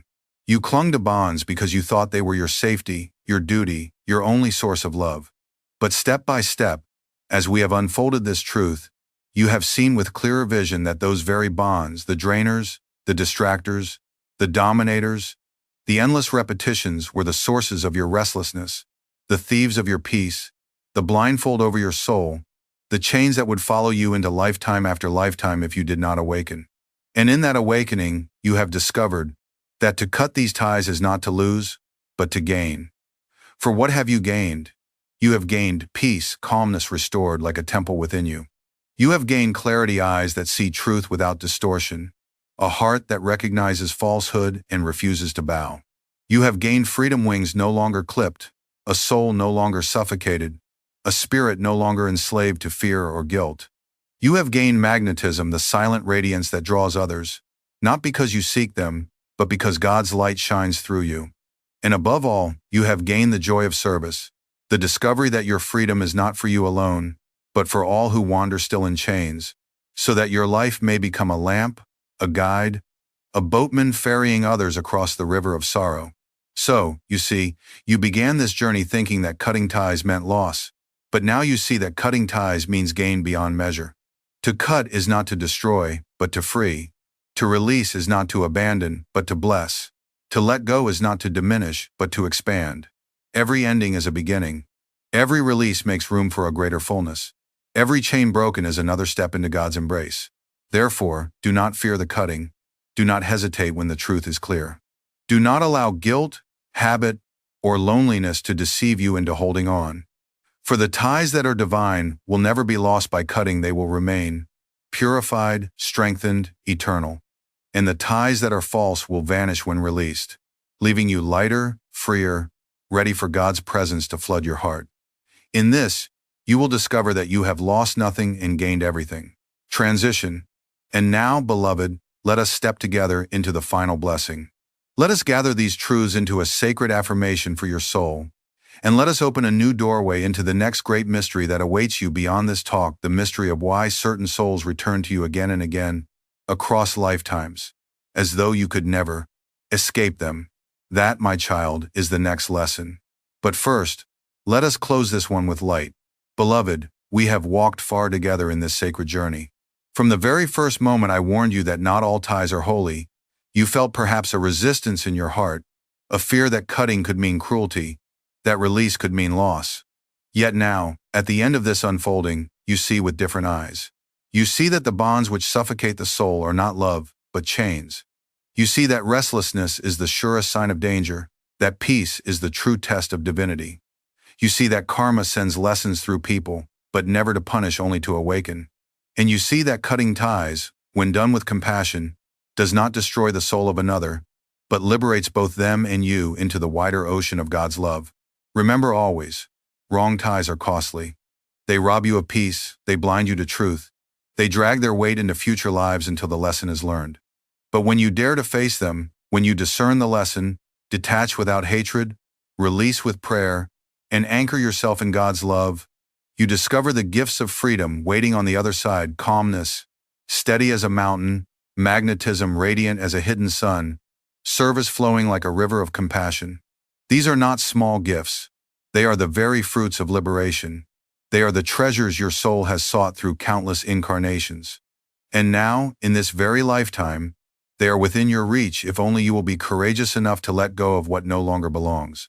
So let this be your affirmation, the shield and song of your heart. I release every bond that dims my soul. I cut not in anger, but in love. I let go with blessing, not with bitterness. I am free, and in my freedom I walk with God. No tie can bind me but His love. No chain can hold me but His grace. No relationship can claim me unless it lifts me into His light. Say these words when fear comes. Say them when guilt whispers. Say them when loneliness threatens. And you will feel strength rising within you, strength not of your own, but of the eternal beloved who walks with you. And now, beloved, before we part, I must open one more doorway for you. For perhaps you ask, but what of those ties I have cut, yet they return? What of the faces that keep appearing in my life, no matter how far I walk? What of the names that echo across years, the souls I cannot seem to escape? Ah, here lies another mystery of karma, the bonds that repeat not only in this life, but across lifetimes. These are the karmic echoes, the returning companions, the unfinished chords of destiny that call you back again and again until they are resolved. This is the next revelation, the next chapter in your awakening. So do not stop here. Step with me into that deeper unveiling. Click now to watch my next teaching, where I will show you why certain souls return to you again and again, why some bonds cannot be cut until their full lesson is learned, and how to transform these karmic echoes into liberation instead of suffering. If this message has freed you today, the next will take you even further. Go now with my blessing. May your courage be strong enough to cut what must be cut. May your love be deep enough to release without hatred. May your devotion be steadfast enough to anchor in God's love. And may your freedom shine so brightly that others, seeing you, are guided to their own release. For you were not born to live chained. You were born to live free. And in that freedom, you will find God waiting, arms open, whispering, "At last, my child, you are mine." Beloved, you carry burdens unseen, yet deeply felt the weight of karma, accumulated not only in this life but stretched across countless lifetimes. This weight may feel crushing, as if you are trapped in chains forged by your own past mistakes and misdeeds. Yet, I tell you now, this weight is an illusion, a shadow cast by fear and ignorance. Karma is not your prison, but a teacher, a force designed to awaken you from the dream of separation and to lead you back to the freedom of your divine nature. Imagine chains dissolving in the fire's embrace, the links melting away until only light remains. So too does the fire of divine grace consume the bonds of karma when kindled by devotion and spiritual practice. Or see a heavy cloak dropped into the wind, lifted away until you stand bare and free under the vast sky. This is the reality awaiting you, liberation from all that weighs down the soul. I speak to you with compassion, knowing the fears that bind you, and with hope, knowing the power within you to break free. The journey begins with the recognition that karma's weight is not insurmountable, and that a divine tool exists to burn it away. This tool is not distant or complex. It lies within the sacred vibration of mantra, the living sound that awakens the soul and ignites the fire of purification. Beloved, let me now guide you to this divine fire, so that you may hold the key to your own liberation and begin the sacred practice that will transform your life. Beloved, the sacred mantra is the divine fire, a flame kindled in the heart of the cosmos and breathed into the soul through sound. It is more than mere words. It is the living essence of the divine vibration that burns away the shadows of karma and ignites the light of liberation within you. When chanted with focused devotion and pure intention, this mantra awakens the dormant power of God's presence in your being, setting ablaze the accumulated residues of past actions that no longer serve your highest good. Imagine a flame consuming dry leaves fallen from ancient trees. Each flicker reduces the weight of old burdens until the earth beneath is fertile and ready for new life. Or picture the sun rising slowly, melting the morning frost, releasing the earth from its frozen sleep, and inviting the vibrant renewal of spring. Such is the power of the mantra to awaken, purify, and renew your soul. The sacred fire within this mantra is eternal and all-consuming, yet gentle and healing. It does not destroy the soul but refines it like gold in the furnace, removing the dross and revealing the pure light beneath. This fire burns away not only the visible effects of karma, but also the subtle impressions lodged deep within your subtle bodies, freeing you from the cycles that bind you to suffering and limitation. Beloved, as your heart awakens to the longing for freedom and your spirit kindles the flame of devotion, you are prepared to hear the mantra that carries this sacred fire. Listen with reverence, and prepare your entire being to receive and embody its transformative power. Beloved, now I reveal to you the sacred mantra, a celestial bell tolling in the quiet temple of your heart, awakening life and dissolving bondage. This mantra is a vibration beyond time, an ancient pulse that resonates with the very heartbeat of the cosmos. It is simple in form, but limitless in power, the sacred sound of Om Namah Shivaya. This is the holy invocation of the divine Lord Shiva, the cosmic transformer, the destroyer of ignorance and the liberator of souls. Imagine the clear, resonant toll of a temple bell echoing through a silent valley, its sound rippling outward, touching every corner with the fragrance of sanctity. Each repetition calls forth the purifying fire within, stirring the soul's dormant embers into a blazing light. Or envision the cosmic pulse that sparked creation itself, awakening the universe from the void into vibrant life. So too does this mantra awaken your inner being, breaking through the walls of karma and illusion. Om Namah Shivaya means, I bow to the auspicious one who resides within me, the eternal Shiva. By chanting this mantra, you invite the presence of that divine consciousness to enter your heart, to ignite the fire of transformation, and to burn away the accumulated karmic debts that obscure your true self. This sacred vibration aligns you with the infinite power of God's grace, setting your soul free from the cycles of birth and death. Beloved, as you prepare your lips and heart to speak this mantra, know that you are joining a timeless chorus of souls who have invoked this divine fire to transcend limitation and realize their oneness with God. Let us now raise our voices together, breathing life into the sacred syllables, and feel the fire rise within. Beloved, chanting is not simply an act of speaking. It is a profound alignment of your entire being, body, breath, mind, and spirit with the cosmic vibrations that govern the flow of creation and liberation. When you chant with heartfelt devotion, the sound waves ripple through your subtle energies, tuning your inner instrument to the frequency of divine light. This tuning initiates the burning of karma accumulated over countless lifetimes, purifying your consciousness and awakening the dormant spark of God within. Imagine a tuning fork struck gently, its pure tone causing a neighboring fork to vibrate in perfect harmony. Just as this resonance spreads effortlessly through the air, so too does the mantra's sacred vibration ripple through your being, setting your subtle bodies into a state of radiant alignment. Visualize lightning striking the peak of a mountain, the sudden flash illuminating the darkness and releasing the tension held in the rocks and earth. This is the transformative power of mantra, swift, illuminating, and profoundly cleansing. This alignment is the divine law by which the mantra works. Your thoughts and emotions carry subtle energies that either attract or repel the light of God. Through chanting, you consciously direct these energies toward purification and awakening, invoking the fire that dissolves past imprints and awakens the soul's luminous nature. This sacred practice turns the wheel of karma, accelerating your spiritual progress beyond the slow march of time. Beloved, now that you understand this law of vibrational alignment, prepare your body and breath, your inner temple, so that when you chant, your entire being is a sacred altar upon which the divine fire may burn most brightly. Let us ready ourselves to receive this transformative power with purity and focus. Beloved, preparing the inner temple, your body, breath, and mind is essential for the mantra's sacred fire to kindle and blaze fully within you. Begin by finding a quiet, comfortable place where your body can rest in an erect but relaxed posture. Imagine your spine as a sacred pillar, a luminous conduit connecting the earth's grounding force beneath your feet to the infinite sky above. Sitting thus, you become a living temple, a vessel ready to receive divine grace. Draw your breath deeply and slowly through your nose, filling your lungs completely, then exhale gently, releasing all tension and scattered thoughts.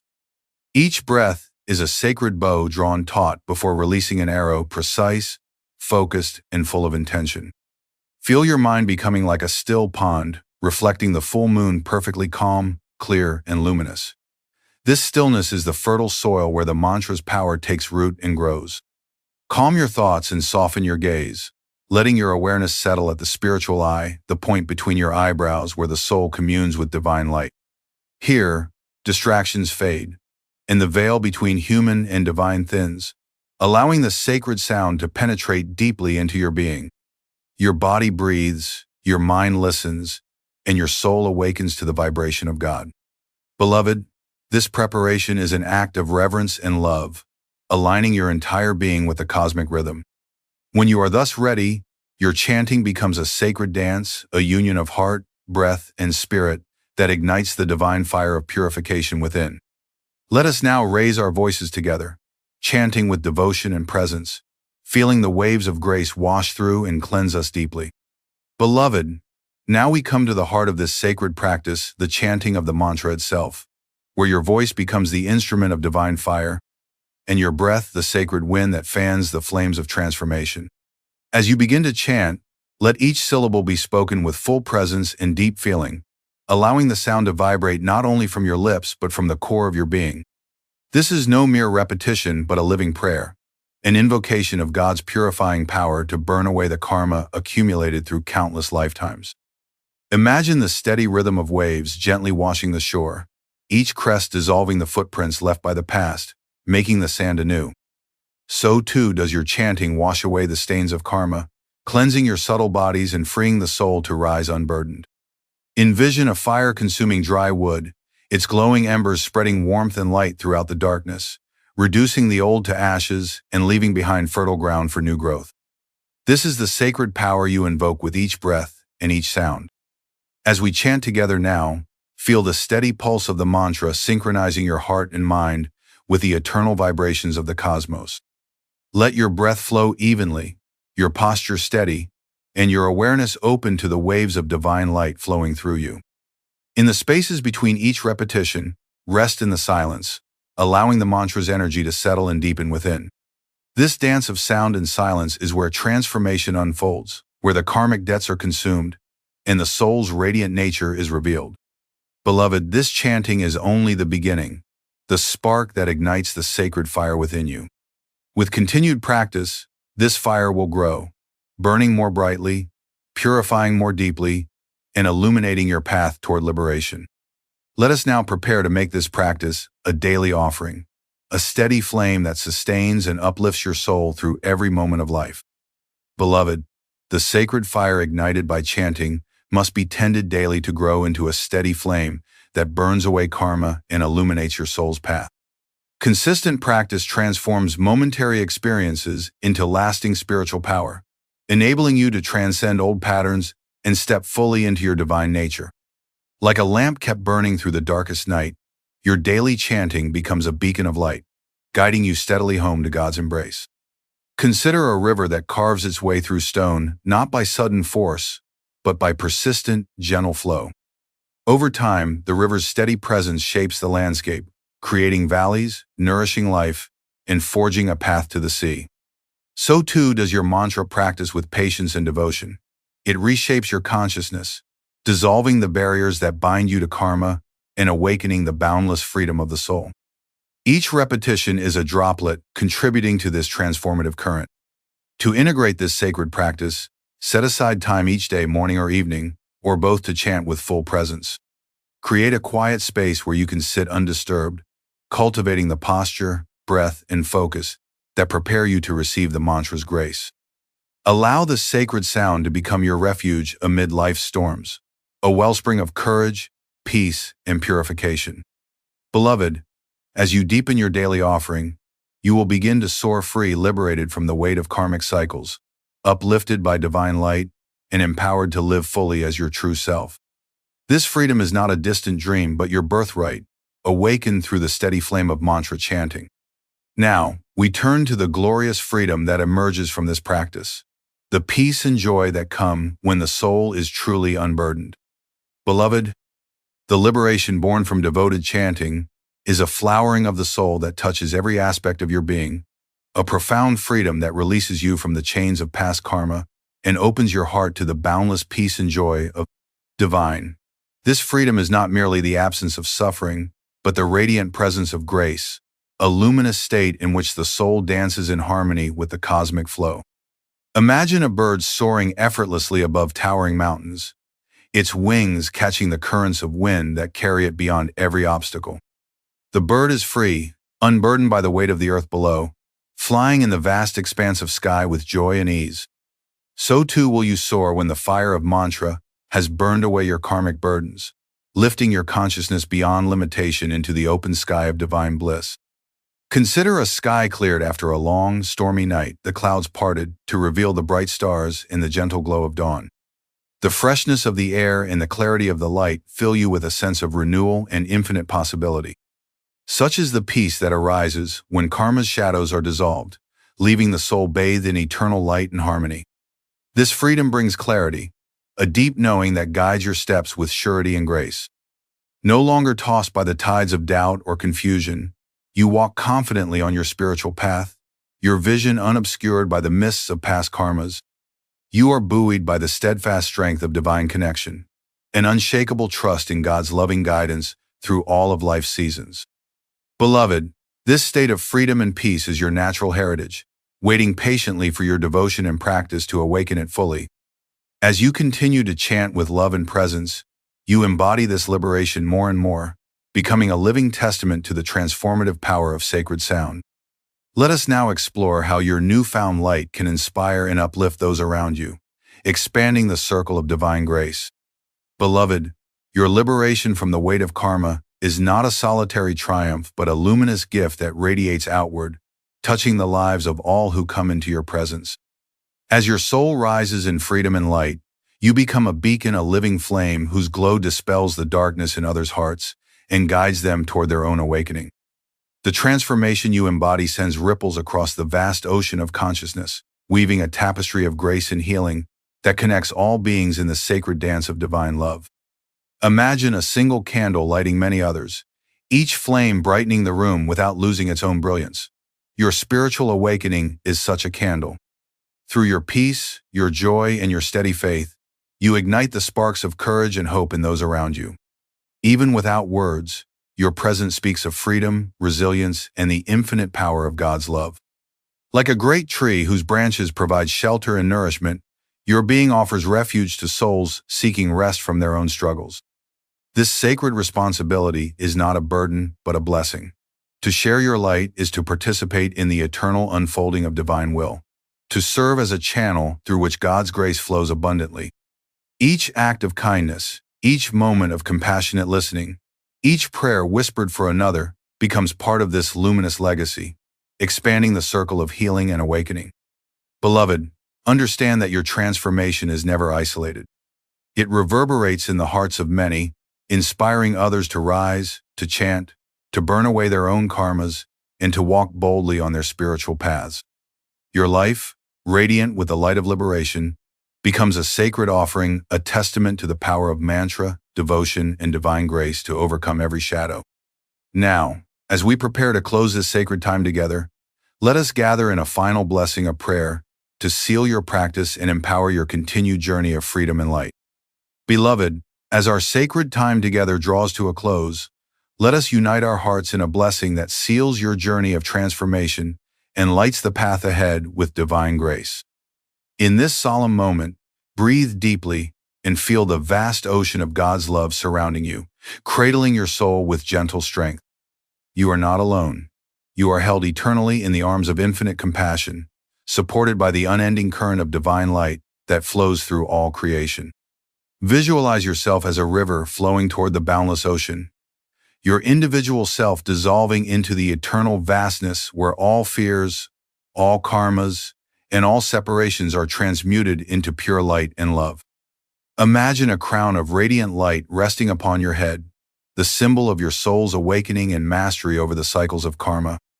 This crown is not of gold or jewels, but of spiritual wisdom and fearless devotion, shining with the brilliance of the divine within you. Now, with full presence and devotion, speak silently or aloud this blessing, letting each word imprint upon your heart and soul. May the sacred fire of this mantra burn away all the karmas that bind me. May I walk free from fear and limitation, held always in the light of God's eternal love. May my life be a beacon of courage and peace, inspiring all beings to awaken to their own divine freedom. So be it, and so I vow. Rest in the silence that follows, allowing the blessing to permeate every cell, every subtle energy, and every corner of your being. Feel the power of this moment sealing your liberation, anchoring you in the eternal truth that you are forever a child of light, unbound and beloved. Carry this blessing with you as a sacred flame, illuminating your path through all days and nights. And as you step forward, know that the divine fire you have kindled within will continue to burn, purify, and guide you, leading you ever closer to the blissful union with God that is your highest destiny. Beloved, may peace, courage, and divine joy fill your heart now and always. My dear friend, have you ever looked into your dog's eyes and felt something profound staring back? Something that whispered to your heart, "I am more than this body"? Today I will share what the great saints have revealed about the souls of our beloved animal companions and their beautiful journey beyond this world. You know, when people ask me about animals and souls, I see in their eyes a deep longing for truth. Perhaps you've lost a cherished pet and wondered, are they still somewhere?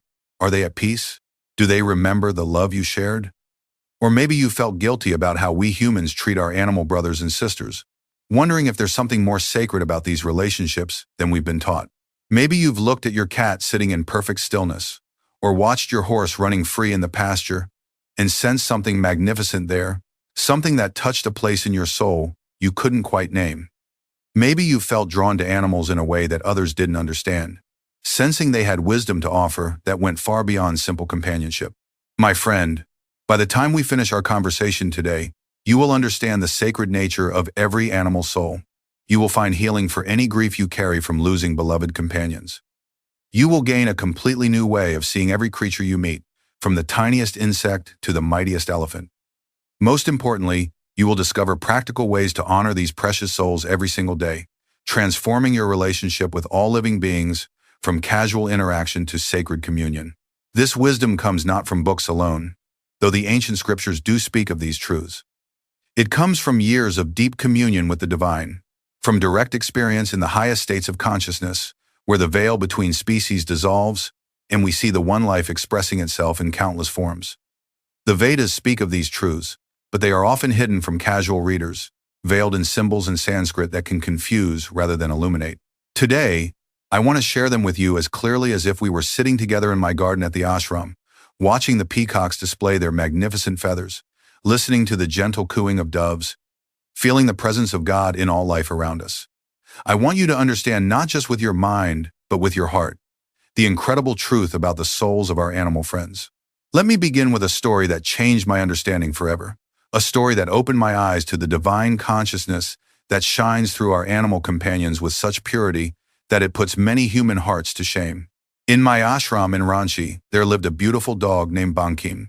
Now, I must tell you, this was no ordinary animal, though truly all animals are extraordinary if we have eyes to see beyond the limitations of physical form. Bankim had the most remarkable quality I had ever witnessed in any being, human or animal. His devotion was absolutely pure, untainted by any selfish motive or expectation of reward. Every single morning, without fail, Bankim would position himself outside my door before dawn, waiting not with the restless energy of anticipation, but with the perfect stillness of a true devotee. He wasn't waiting for food, though food would come. He wasn't waiting for play or attention, though he received both. He was simply waiting to serve, to be present with divine love in whatever way was needed. When I emerged for morning prayers and meditation, he would follow at a respectful distance, his entire being focused on being present with the sacred. His consciousness seemed to understand the holiness of these moments.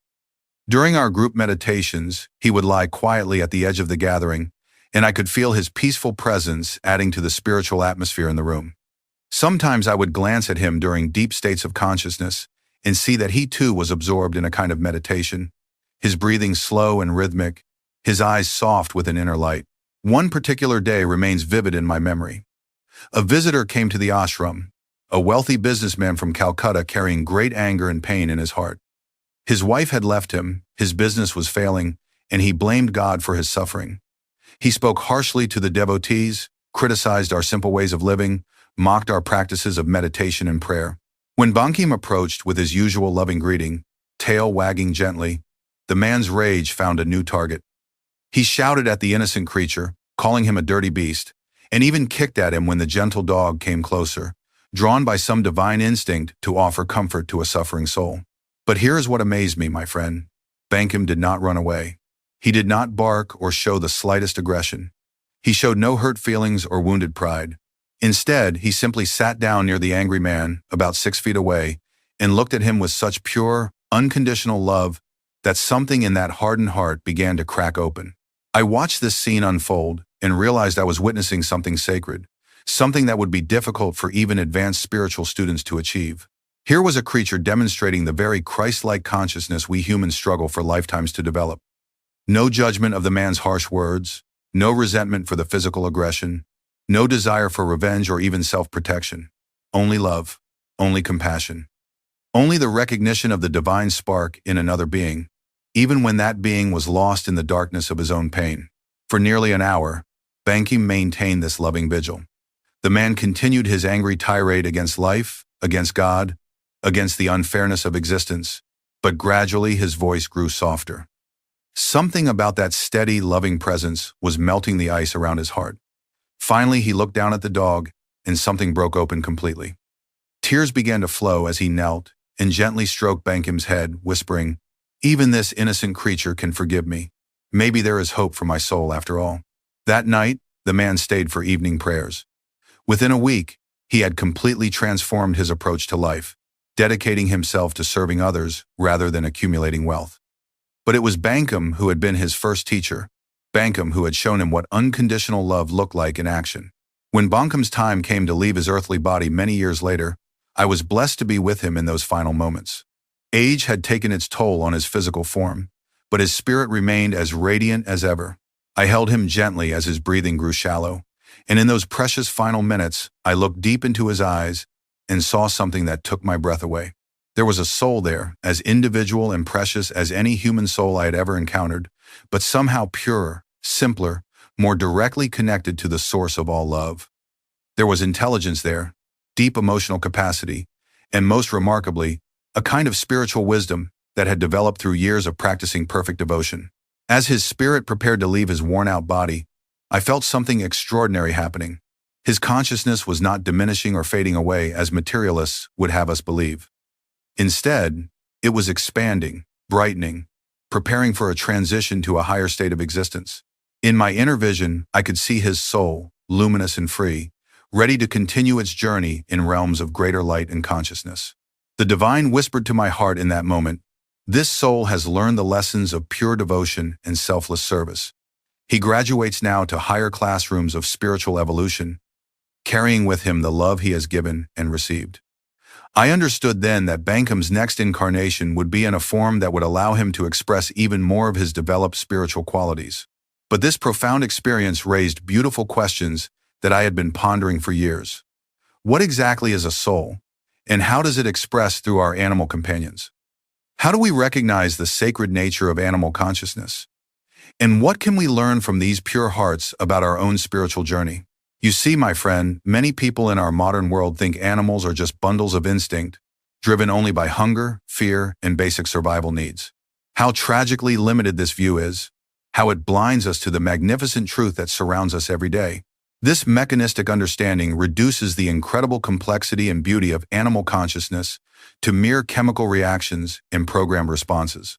But those of us who have looked deeper, who have spent time in real communion with our animal friends, know there is so much more. We have seen the intelligence in their eyes, felt the depth of their emotions, witnessed their capacity for loyalty, sacrifice, and even what can only be called wisdom. The soul, you see, is consciousness itself, the spark of divine awareness that animates all life. It is not the body, which is temporary and subject to decay. It is not even the mind, which in animals is simpler than ours but no less real. The soul is the eternal witness within, the part of every being that is connected directly to God, the source of all existence. In human beings, this soul has developed what we call individualized consciousness. We have complex reasoning abilities, free will that allows us to choose between good and evil, the capacity for abstract thought, creativity, and spiritual practices like meditation and prayer. We can contemplate the infinite, create art that touches other souls, and make moral choices that affect our spiritual evolution. Animals possess this same divine spark, this same eternal soul essence, but their consciousness is at different stages of cosmic evolution. Think of it like a great school where souls learn different lessons at different levels. Human souls are in the advanced classes, learning complex lessons about free will, moral choice, and self-realization. Animal souls are in earlier grades, but they are learning essential lessons about love, loyalty, trust, and living in harmony with natural law. Their consciousness is pure but not yet individualized in the complex way ours island. They experience emotions, joy, love, grief, fear, contentment, but without the complications of ego that so often trouble us humans. They don't worry about the future or regret the past. They don't compare themselves to others or struggle with self-doubt. They simply are, moment by moment, expressing their divine nature with beautiful simplicity. This is why spending time with animals can be so healing for our souls, so restorative for our overstressed minds. They remind us of what we have forgotten in our busy, complicated lives. They show us how to love without conditions or expectations, how to be fully present in each moment without anxiety about tomorrow, how to trust in the benevolent intelligence of the universe without needing to understand everything. Have you ever noticed how a dog greets you with the same enthusiasm, whether you've been gone for 5 minutes or 5 hours? Have you seen how a cat can sit in perfect contentment, asking nothing from life but to exist in the present moment? This is not simple-mindedness. This is a kind of enlightenment that we humans spend years trying to achieve through spiritual practice. Let me share another story that illustrates this profound truth. In India, I heard of a magnificent elephant who had been captured as a young calf and forced to work in logging operations. For many years, this noble creature was treated harshly by his keepers, beaten when he didn't work fast enough, given minimal food and water, chained at night in uncomfortable positions. Yet this elephant's spirit was never broken. He continued to work with dignity, never becoming vicious or rebellious despite the cruelty he endured. But the most remarkable part of this story came when one of his cruel keepers fell seriously ill. The man had no family, no friends to care for him in his sickness, and lay alone in his hut burning with fever. What did this magnificent elephant do? When he was released from his chains to work, instead of seeking revenge or running away to freedom, he used his trunk to collect fresh water from the river and bring it to his sick keeper. Day after day, he brought water, and even pulled down fruit from tall trees to feed the man who had caused him so much suffering. When the keeper recovered, he was so moved by this display of pure compassion that he changed his entire life. He freed the elephant and dedicated himself to protecting animals for the rest of his days. But think about what this elephant demonstrated: forgiveness beyond human understanding, compassion that responded to need rather than past treatment, love that saw beyond the surface to the suffering soul within. This is not mere instinct, my dear friend. This is divine consciousness expressing itself through an animal soul that understood, in its pure simplicity, that all beings are connected, all are deserving of love, all are struggling on the same journey toward the light. I remember another incident from my own experience that taught me profound lessons about the spiritual nature of our smallest creatures. Walking in the garden one morning after meditation, I noticed one of the devotees crouched near the fountain, cupping something gently in his hands. When I approached, I saw he was holding a tiny sparrow that had fallen from its nest, its delicate wing clearly broken. "Guruji," he said, "what should we do? The poor little thing is hurt so badly." As I looked at this tiny creature in his palm, feeling its rapid heartbeat, gazing into its bright, fearless eyes, I was suddenly overcome with a profound realization. Here was a being so small that most humans would consider it completely insignificant in the grand scheme of existence. Yet it carried the same divine spark as the mightiest elephant, the wisest sage, or the most advanced human soul. What struck me most was the sparrow's response to its situation. It did not rage against its circumstances or despair about its uncertain future. It did not blame God for its fall or curse the cat that had startled it from its nest. It simply rested in our hands with complete trust, surrendering to whatever would come with a grace and acceptance that would humble the greatest spiritual masters. We carefully nursed the little sparrow back to health over the following weeks. The devotees took turns caring for it, feeding it tiny bits of food, creating a safe space for it to heal. What amazed me was how this small creature seemed to understand that we were trying to help. There was no fear, no struggle to escape, only peaceful acceptance of our care and a kind of gratitude that seemed to emanate from its tiny being. When the day came that its wing had healed and it was ready to fly again, we took it out to the garden for its release. I expected it to immediately soar away, eager for its freedom. But something beautiful and unexpected happened. The little sparrow perched on my finger for several long moments, tilting its head to look directly into my eyes. In that gaze, I felt a connection that transcended the boundaries between species: soul recognizing soul, consciousness acknowledging consciousness. Then it did something that moved me to tears. It flew to a nearby branch and began to sing, not the simple chirp of everyday bird communication, but a melodious song that seemed to fill the entire garden with joy. The other devotees gathered around, and we all felt we were witnessing something sacred, a small soul offering its gratitude and blessing before returning to its natural life. Finally, it soared into the sky, but instead of flying straight away, it circled the garden 3 times, as if creating a benediction of love around the place where it had been healed. In that moment, I felt the presence of God as strongly as in any deep meditation, and I understood that this tiny sparrow had been as much our teacher as we had been its healers. These stories reveal something extraordinary about the spiritual journey of animal souls, something that will completely transform how you see every creature you encounter, from the grandest to the most humble. The ancient scriptures of India tell us there are 8.4 million species of life on this earth, and every single one represents a soul at some stage of evolution toward God realization. This is not poetic metaphor, my friend. This is spiritual fact. Animals are not separate from the cosmic journey of consciousness. They are very much a part of it. Their souls are real, individual, eternal, and precious beyond human understanding. But here is what makes animal souls so special, so worthy of our reverence and love. They live without ego, that false sense of separate self that causes humans so much suffering. They don't have the constant mental chatter that separates us from divine consciousness.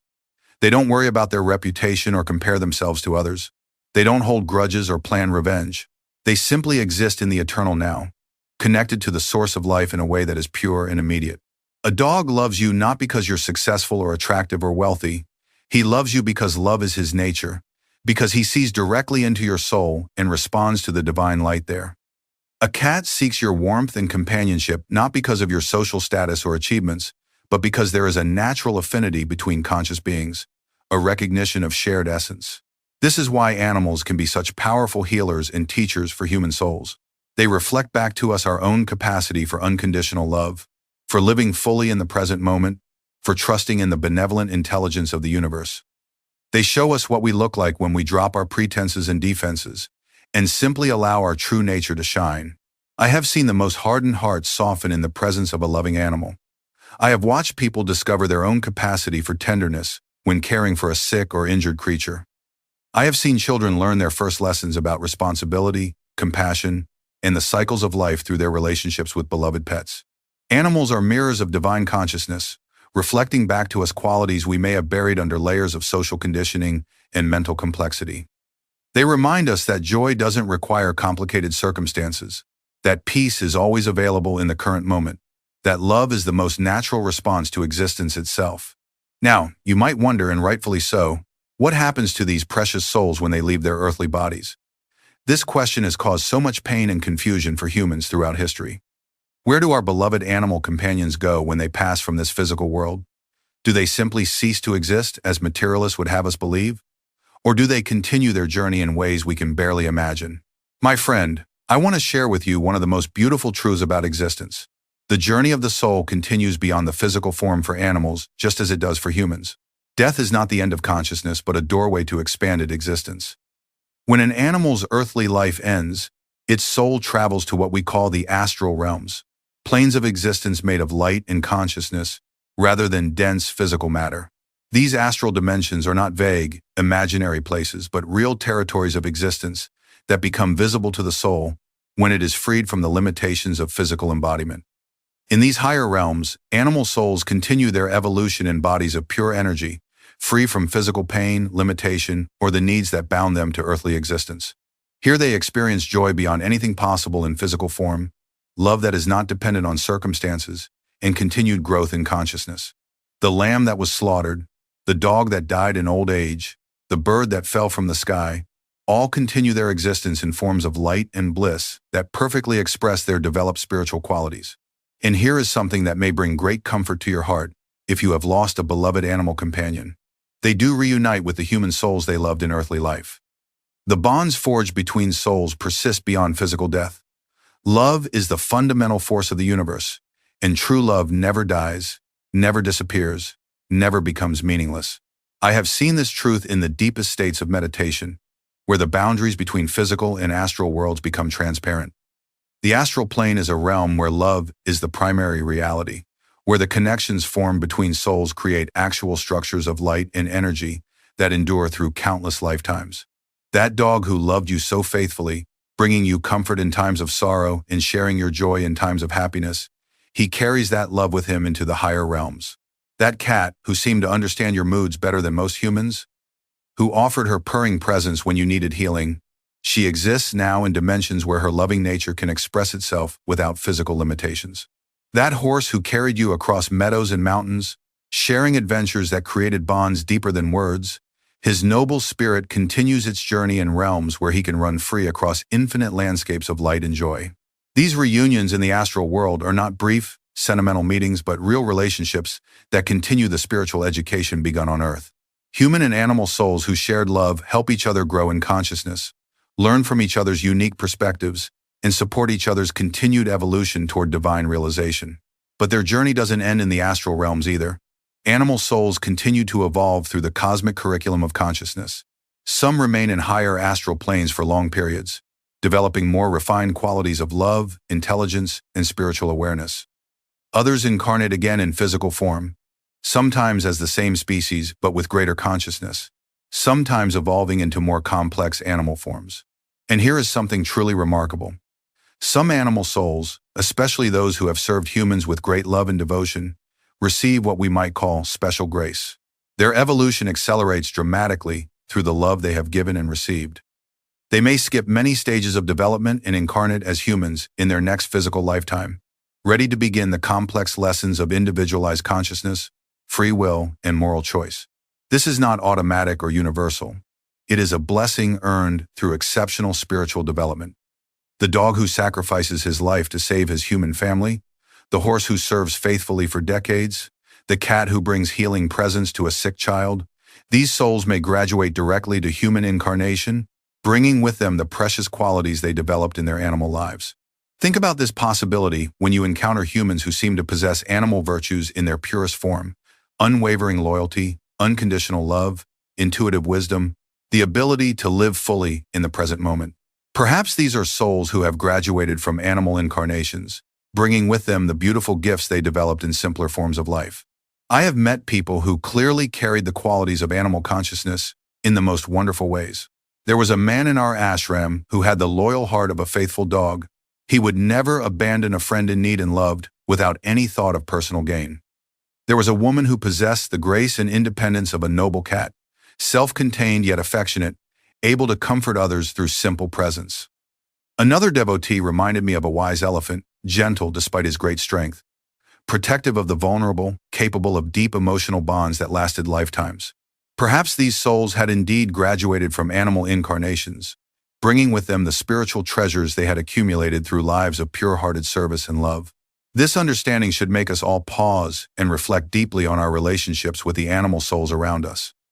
They are not inferior beings placed here solely for our use and convenience. They are not soulless machines driven only by instinct and chemical reactions. They are conscious beings on their own spiritual journeys, deserving of our respect, protection, and love.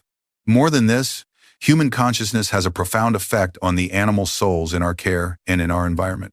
When we treat animals with love, respect, and recognition of their divine nature, we actually help accelerate their spiritual evolution. Our love becomes a blessing that carries them forward on their journey toward greater consciousness. Every act of kindness toward an animal creates positive karma that benefits both giver and receiver. When you feed a stray cat, you are serving God in one of His precious forms.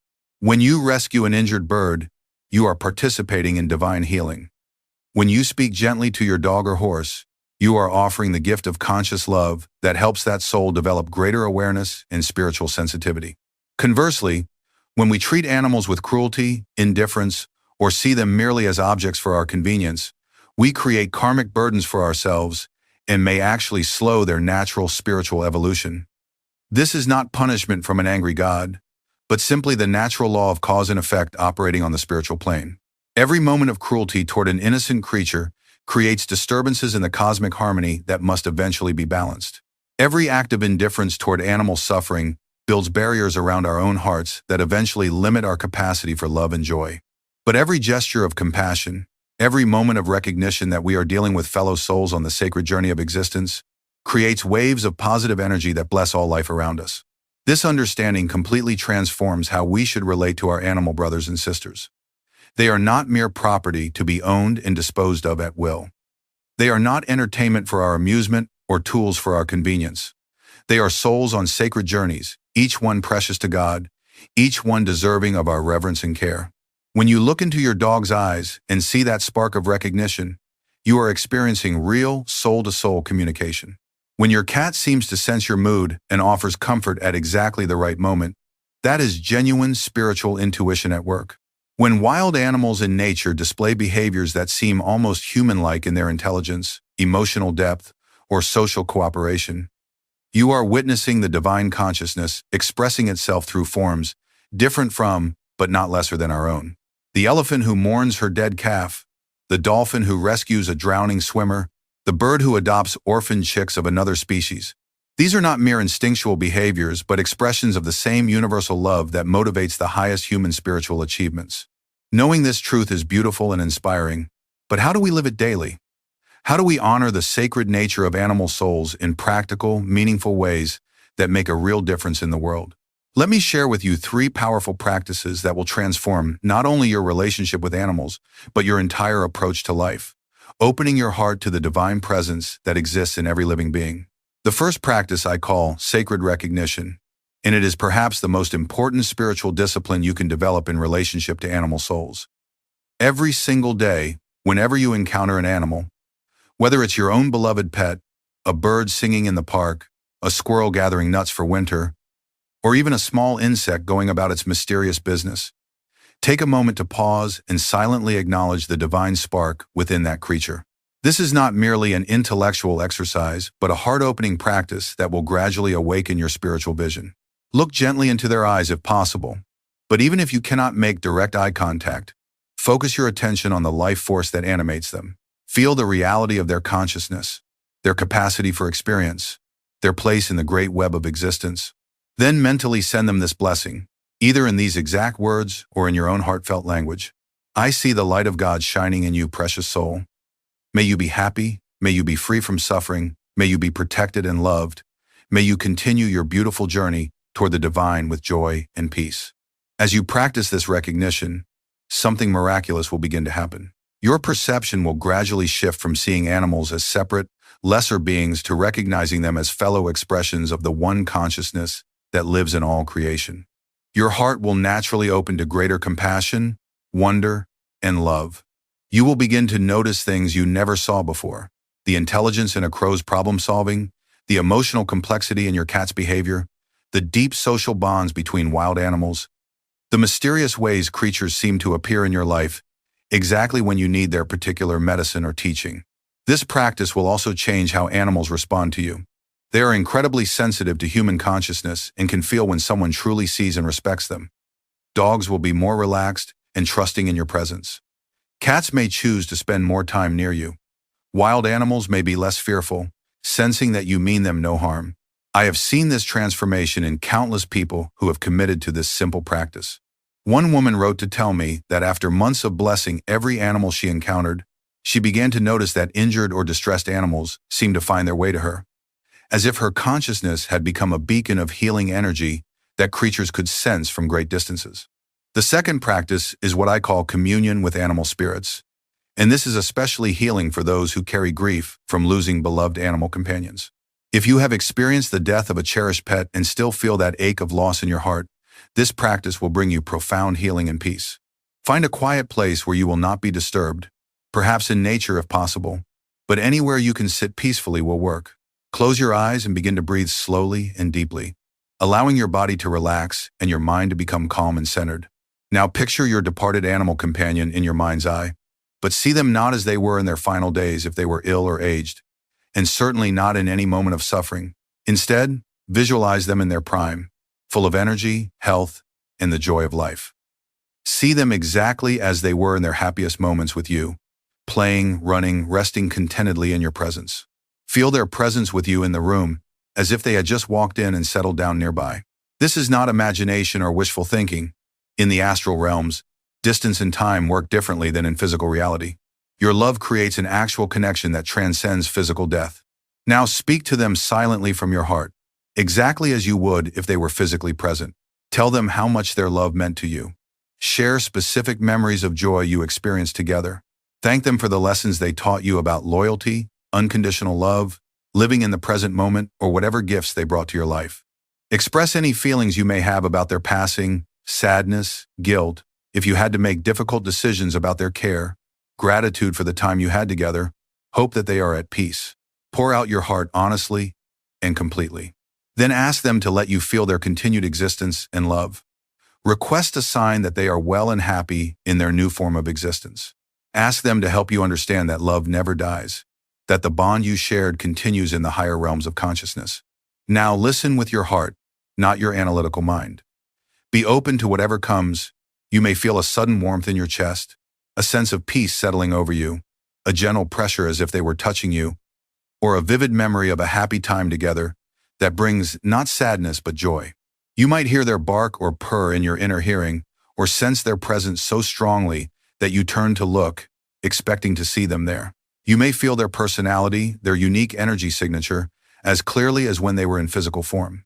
Some people experience more dramatic signs, finding feathers or stones in unusual places, seeing animals of the same species behaving in ways that remind them of their departed friend, or even brief glimpses in their peripheral vision that feel like visits from their beloved companion. All of these are ways that animal souls communicate from the astral plane that love continues, that death is just a doorway to expanded existence, that they are not lost or suffering but existing in states of greater joy and freedom than they ever knew in physical form. Practice this communion regularly, especially when grief feels overwhelming or when you simply miss their presence. Know that you are not clinging to something that is gone, but maintaining a relationship that death cannot sever. In time, the sharp pain of loss will transform into a gentle joy as you feel their continued presence and love in your life. The third practice is what I call compassionate living, and this involves making daily choices that honor the sacredness of animal life in practical, concrete ways. This is where your spiritual understanding translates into action that makes a real difference in the world.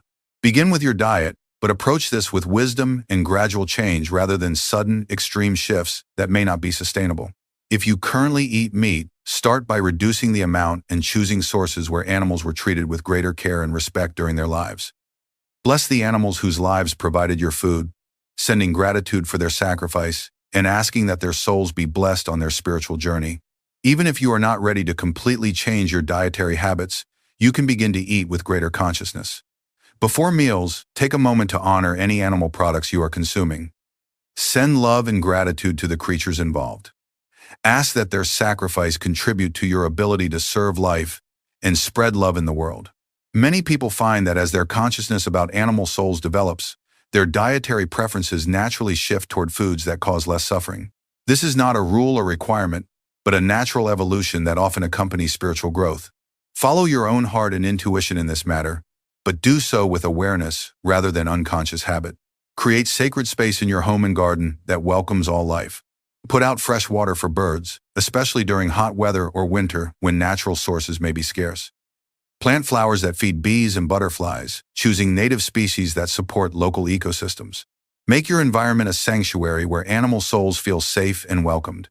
If you have outdoor space, consider creating small shelters where birds can nest safely, or leaving areas of your garden a bit wild where small creatures can find refuge. These acts of kindness create ripples of positive energy that extend far beyond your immediate environment. Support organizations that rescue and care for animals in need, whether through donations, volunteer work, or simply spreading awareness of their efforts. Your financial contributions become prayers made manifest, your compassion extended through the hands of others who have dedicated their lives to animal welfare. Research these organizations carefully to ensure they truly serve animal well-being rather than personal profit or ego. The best animal welfare groups focus on reducing suffering, providing loving care, and when possible, finding permanent homes where animals can experience the joy of being loved and valued. Speak up gently but firmly when you witness cruelty or neglect of animals. Your voice may be exactly what a suffering creature needs to find protection. You don't need to be confrontational or preachy. Simply expressing concern and offering to help often opens hearts and changes situations. Sometimes a kind word about the sacred nature of animal life can plant seeds of consciousness that bloom later into genuine transformation. I have known people whose entire relationship with animals changed because someone they respected mentioned that creatures have souls worthy of reverence. Support legislation and policies that protect animal welfare, but do so from a place of love rather than anger or hatred toward those who may not yet understand. Remember that consciousness evolves gradually, and the best way to change hearts is through example and patient education rather than force or condemnation. Choose products and services from companies that demonstrate genuine care for animal welfare. Use your economic power as a vote for the kind of world you want to create. When businesses see that consumers value ethical treatment of animals, they naturally adapt their practices to meet this demand. Most importantly, carry in your heart the constant awareness that every creature you meet is a soul on a sacred journey. This awareness will naturally guide your actions toward greater kindness, respect, and love. It will make you more careful about your impact on other lives, more appreciative of the gifts animals bring to human existence, and more committed to creating a world where all beings can flourish. As you practice these three disciplines consistently over time, something beautiful and profound begins to happen. You start to feel the deep interconnectedness of all life in a way that goes far beyond intellectual understanding. You realize experientially that the love in your dog's eyes, the grace in a cat's movement, the song of birds at dawn, and the gentle presence of any creature are all expressions of the same divine consciousness that seeks to awaken within your own heart. Animals become your teachers in the highest spiritual arts, the art of living fully present in each moment without regret for the past or anxiety about the future, the art of loving unconditionally without keeping score of who has given more or less, the art of trusting in the benevolent intelligence of the universe even when circumstances seem difficult or uncertain. They show you that joy doesn't require complicated circumstances or external achievements. A dog can be completely happy with a walk in the park, a comfortable place to sleep, and the presence of someone who loves him. A cat can find perfect contentment in a patch of sunlight and the rhythm of her own breathing. This is not simple-mindedness, but a profound wisdom that recognizes that peace and happiness are internal states that don't depend on external conditions. They demonstrate forgiveness in its purest form, the ability to respond to each moment freshly without carrying grudges or resentments from past hurts. They show you what it looks like to give love freely without calculating whether you're getting enough in return. Perhaps most importantly, they reflect back to you your own divine nature, helping you remember what you look like when you drop your defenses, stop trying to impress others, and simply allow your natural kindness and joy to shine through.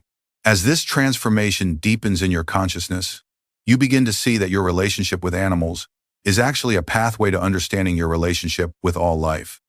The same consciousness that looks out through a dog's eyes also shines through human faces, grows in trees and flowers, moves in the wind and water, and dances in the stars above. This is the great realization that comes from truly understanding animal souls, that there is only one life expressing itself in countless forms, one love wearing infinite masks, one divine consciousness playing at being many. When you truly see this truth, your entire existence becomes a constant prayer of recognition and gratitude. Let me share one more story that illustrates this beautiful unity of all life. A story that happened during my years of wandering as a young seeker before I established the ashram. When I was learning directly from the book of nature and experience, I was traveling through the mountains of Kashmir, seeking a great saint I had heard lived in those remote regions. For days I walked through forests and valleys, sleeping under the stars, eating simple food when villagers would share with me, often going hungry when no human habitation was near. On the fourth day of my journey, I became completely lost. The mountain paths all looked the same, and thick clouds had hidden the sun so I couldn't tell direction. Worse, I had eaten nothing for 2 days and was becoming weak and disoriented. As evening approached, I realized I might not survive the cold mountain night without shelter and food. I sat down on a large rock to pray and meditate, asking the divine to guide me to safety or at least to give me the strength to face whatever was to come with peace and surrender. As I sat with eyes closed, seeking that inner connection that never fails, I heard a soft sound nearby. Opening my eyes, I saw a magnificent golden eagle perched on a branch about 20 feet away. This was no ordinary sighting. The eagle was looking directly at me with such intensity and intelligence that I felt it was trying to communicate something important. For several minutes, we looked at each other in silence. Then the eagle spread its great wings and flew a short distance away, landing on another tree. It looked back at me as if waiting. When I didn't move, it repeated this action, flying a bit further and looking back again. Suddenly, I understood. This noble creature was trying to lead me somewhere. Though I was weak and tired, I gathered my strength and began to follow. For nearly an hour, the eagle guided me through the mountain terrain, always staying just close enough that I could see where it went next, always pausing to ensure I was following. Finally, as the last light was fading from the sky, we emerged into a small valley where I could see the flickering light of a fire. The eagle circled once overhead, gave a cry that sounded almost like a blessing, and disappeared into the darkness. Following the light, I found a small hermitage where an old sadhu lived in solitude. This holy man welcomed me with great kindness, fed me simple but nourishing food, and gave me a warm place to sleep. But most importantly, he turned out to be the very saint I had been seeking, the teacher who would guide me to profound realizations about the nature of consciousness and divine love. When I told him about the eagle that had led me to his door, The old sage smiled with deep knowing. That eagle has been my companion for many years, he said. I often send him to guide sincere seekers who become lost in these mountains. He understands the sacred nature of the spiritual quest and gladly serves those who are truly seeking God. I spent 3 weeks with this remarkable teacher, learning advanced meditation techniques and receiving initiations into the deepest mysteries of spiritual realization. But I never forgot the lesson of that eagle, that animal souls can be conscious participants in the divine plan, serving not just their own evolution, but actively helping other souls on their spiritual journeys. That eagle was not acting on mere instinct. He was a conscious being, aware of his role in a larger cosmic purpose, willingly cooperating with his human teacher to serve the cause of spiritual awakening. In saving my physical life, he also helped preserve a path of teaching that would eventually reach thousands of souls seeking truth and liberation. This experience taught me that the relationship between human and animal souls is far more complex and beautiful than most people imagine. We are not separate species accidentally sharing the same planet.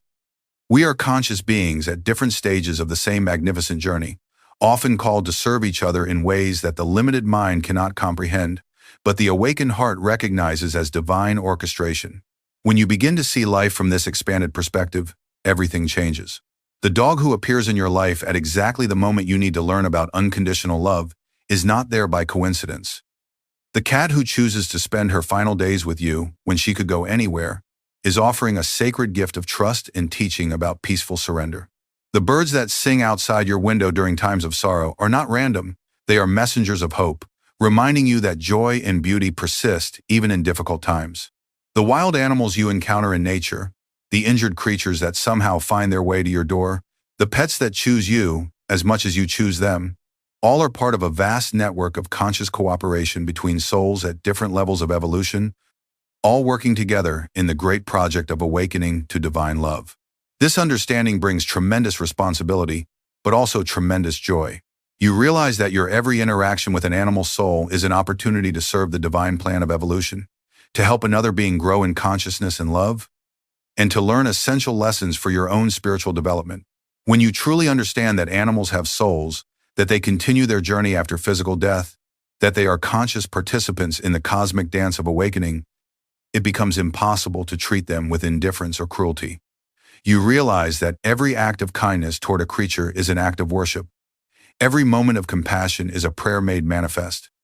Every recognition of their sacred nature is a step forward in your own journey toward divine realization. But perhaps the most beautiful truth of all is this. In learning to love and serve our animal companions, we are preparing our hearts for the greatest love of all, the direct, personal relationship with God that is the goal of all spiritual seeking. The loyalty you feel from your dog gives you a tiny taste of how devotion to the divine feels. The peaceful presence of a cat teaches you about the contentment that comes from resting in divine consciousness. The freedom of birds reminds you of the liberation that awaits when the soul realizes its true nature. The strength and gentleness of horses show you the power that comes from aligning with divine will.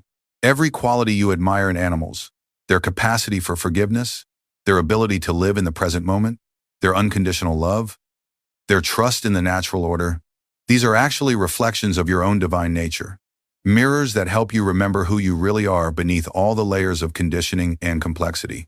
The animals in your life are not accidents or possessions. They are teachers, healers, and fellow pilgrims on the path of awakening.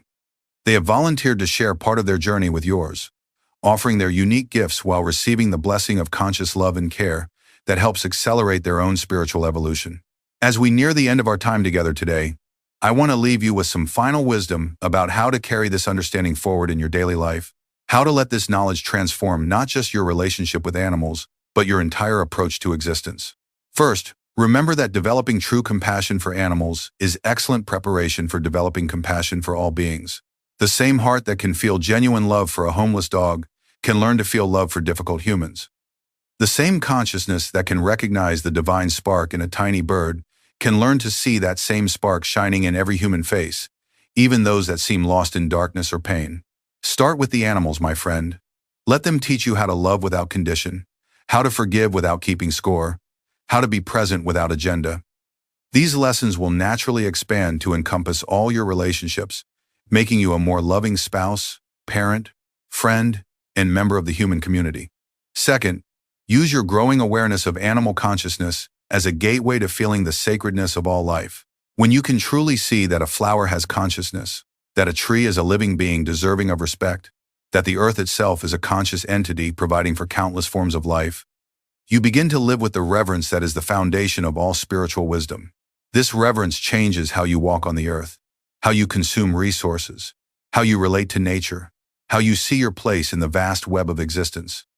You begin to live more lightly, more gratefully, more consciously, recognizing that you are not separate from the natural world but intimately connected to every aspect of creation. Third, let your love for animals inspire you to serve life in whatever way calls to your heart. Some people are drawn to work directly with animal rescue and rehabilitation. Others find their calling in environmental protection, sustainable agriculture, or education about the connections between human and animal welfare. Still others serve by living simply and consciously, reducing their impact on other creatures while radiating the peace and love that comes from recognizing the divine presence in all life. There is no one right way to serve. Follow your own inner guidance and natural inclinations, but let your service be an expression of your understanding that all souls are precious and deserving of protection and love. Remember always that consciousness is evolving, and you are part of that evolution. Every moment of recognition you offer to an animal soul, every act of kindness you show to a creature in need, every decision you make from love, rather than convenience, contributes to the awakening of human consciousness to its true relationship with all life. You may not see the immediate results of your compassionate actions, but in the invisible realms where souls meet and influence each other, your love creates ripples that extend far beyond your ability to measure or imagine. The dog you rescue, the bird you save, the horse you treat with respect and affection, they carry the blessing of your love with them on their spiritual journey, and that love becomes part of their capacity to trust and serve when they encounter other souls who need their gifts. In this way, love multiplies and spreads through the network of consciousness that connects all beings. Your kindness to one creature makes all creatures a little more open to receiving love from humans. Your recognition of animal souls as precious and sacred makes it easier for other humans to have that same recognition. As we conclude our conversation today, I want to offer you a special blessing and invitation. Whether you currently share your life with animal companions or not, whether you live in the city or countryside, whether you feel confident in your ability to serve or uncertain about how to begin, you have everything you need to start living this truth of animal souls immediately. Begin tomorrow morning with the practice of sacred recognition.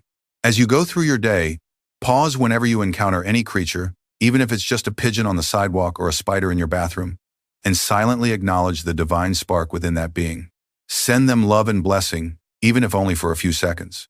Notice how this simple practice begins to open your heart and expand your awareness. Watch how animals begin to respond differently to your presence as your consciousness becomes more loving and respectful.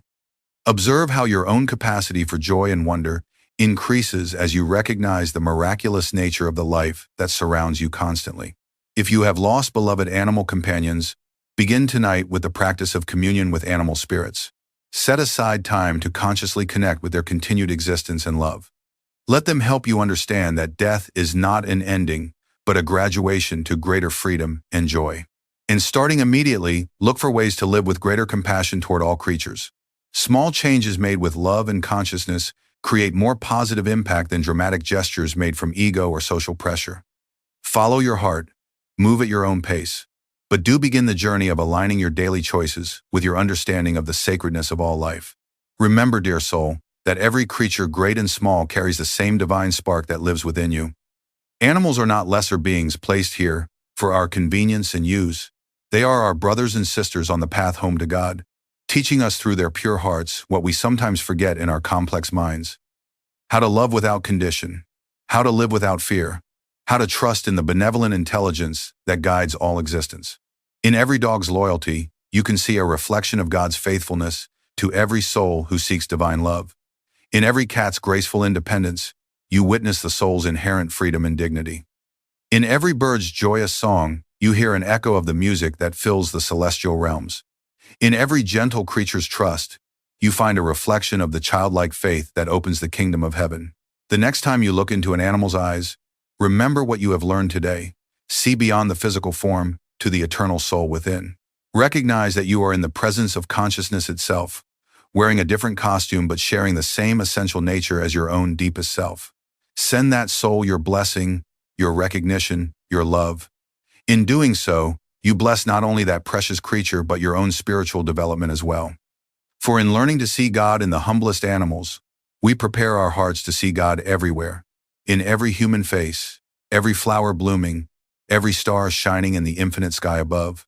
This is the vision of the truly awakened soul, the vision that transforms ordinary life into constant prayer, constant wonder, constant love. This is the gift that our animal companions offer us if we have eyes to see and hearts to receive their teaching. I see the light of God shining equally in all beings, in every dog's loyalty, every cat's independence, every bird's freedom, every creature's capacity for love. I recognize the one divine consciousness expressing itself in countless beautiful forms. We are all one family, all children of the same cosmic mother and father, all journeying together toward the light that is our source and our destination. May this understanding bring you peace in times of loss, transforming grief into gratitude for love shared and continued in higher realms. May it bring you joy in daily encounters with our animal friends, opening your eyes to the constant miracles of consciousness that surround you every moment. May it deepen your sense of purpose and connection, helping you realize that you are part of a magnificent web of awakening souls, all serving each other's highest good. May you walk through life with eyes wide open to the sacred presence that dwells in every living thing, from the tiniest ant going about its mysterious business to the mightiest whale singing in the ocean depths. May you become a blessing to every creature you encounter, and may they become blessings to you, teaching you through their pure example how to embody the love that you are.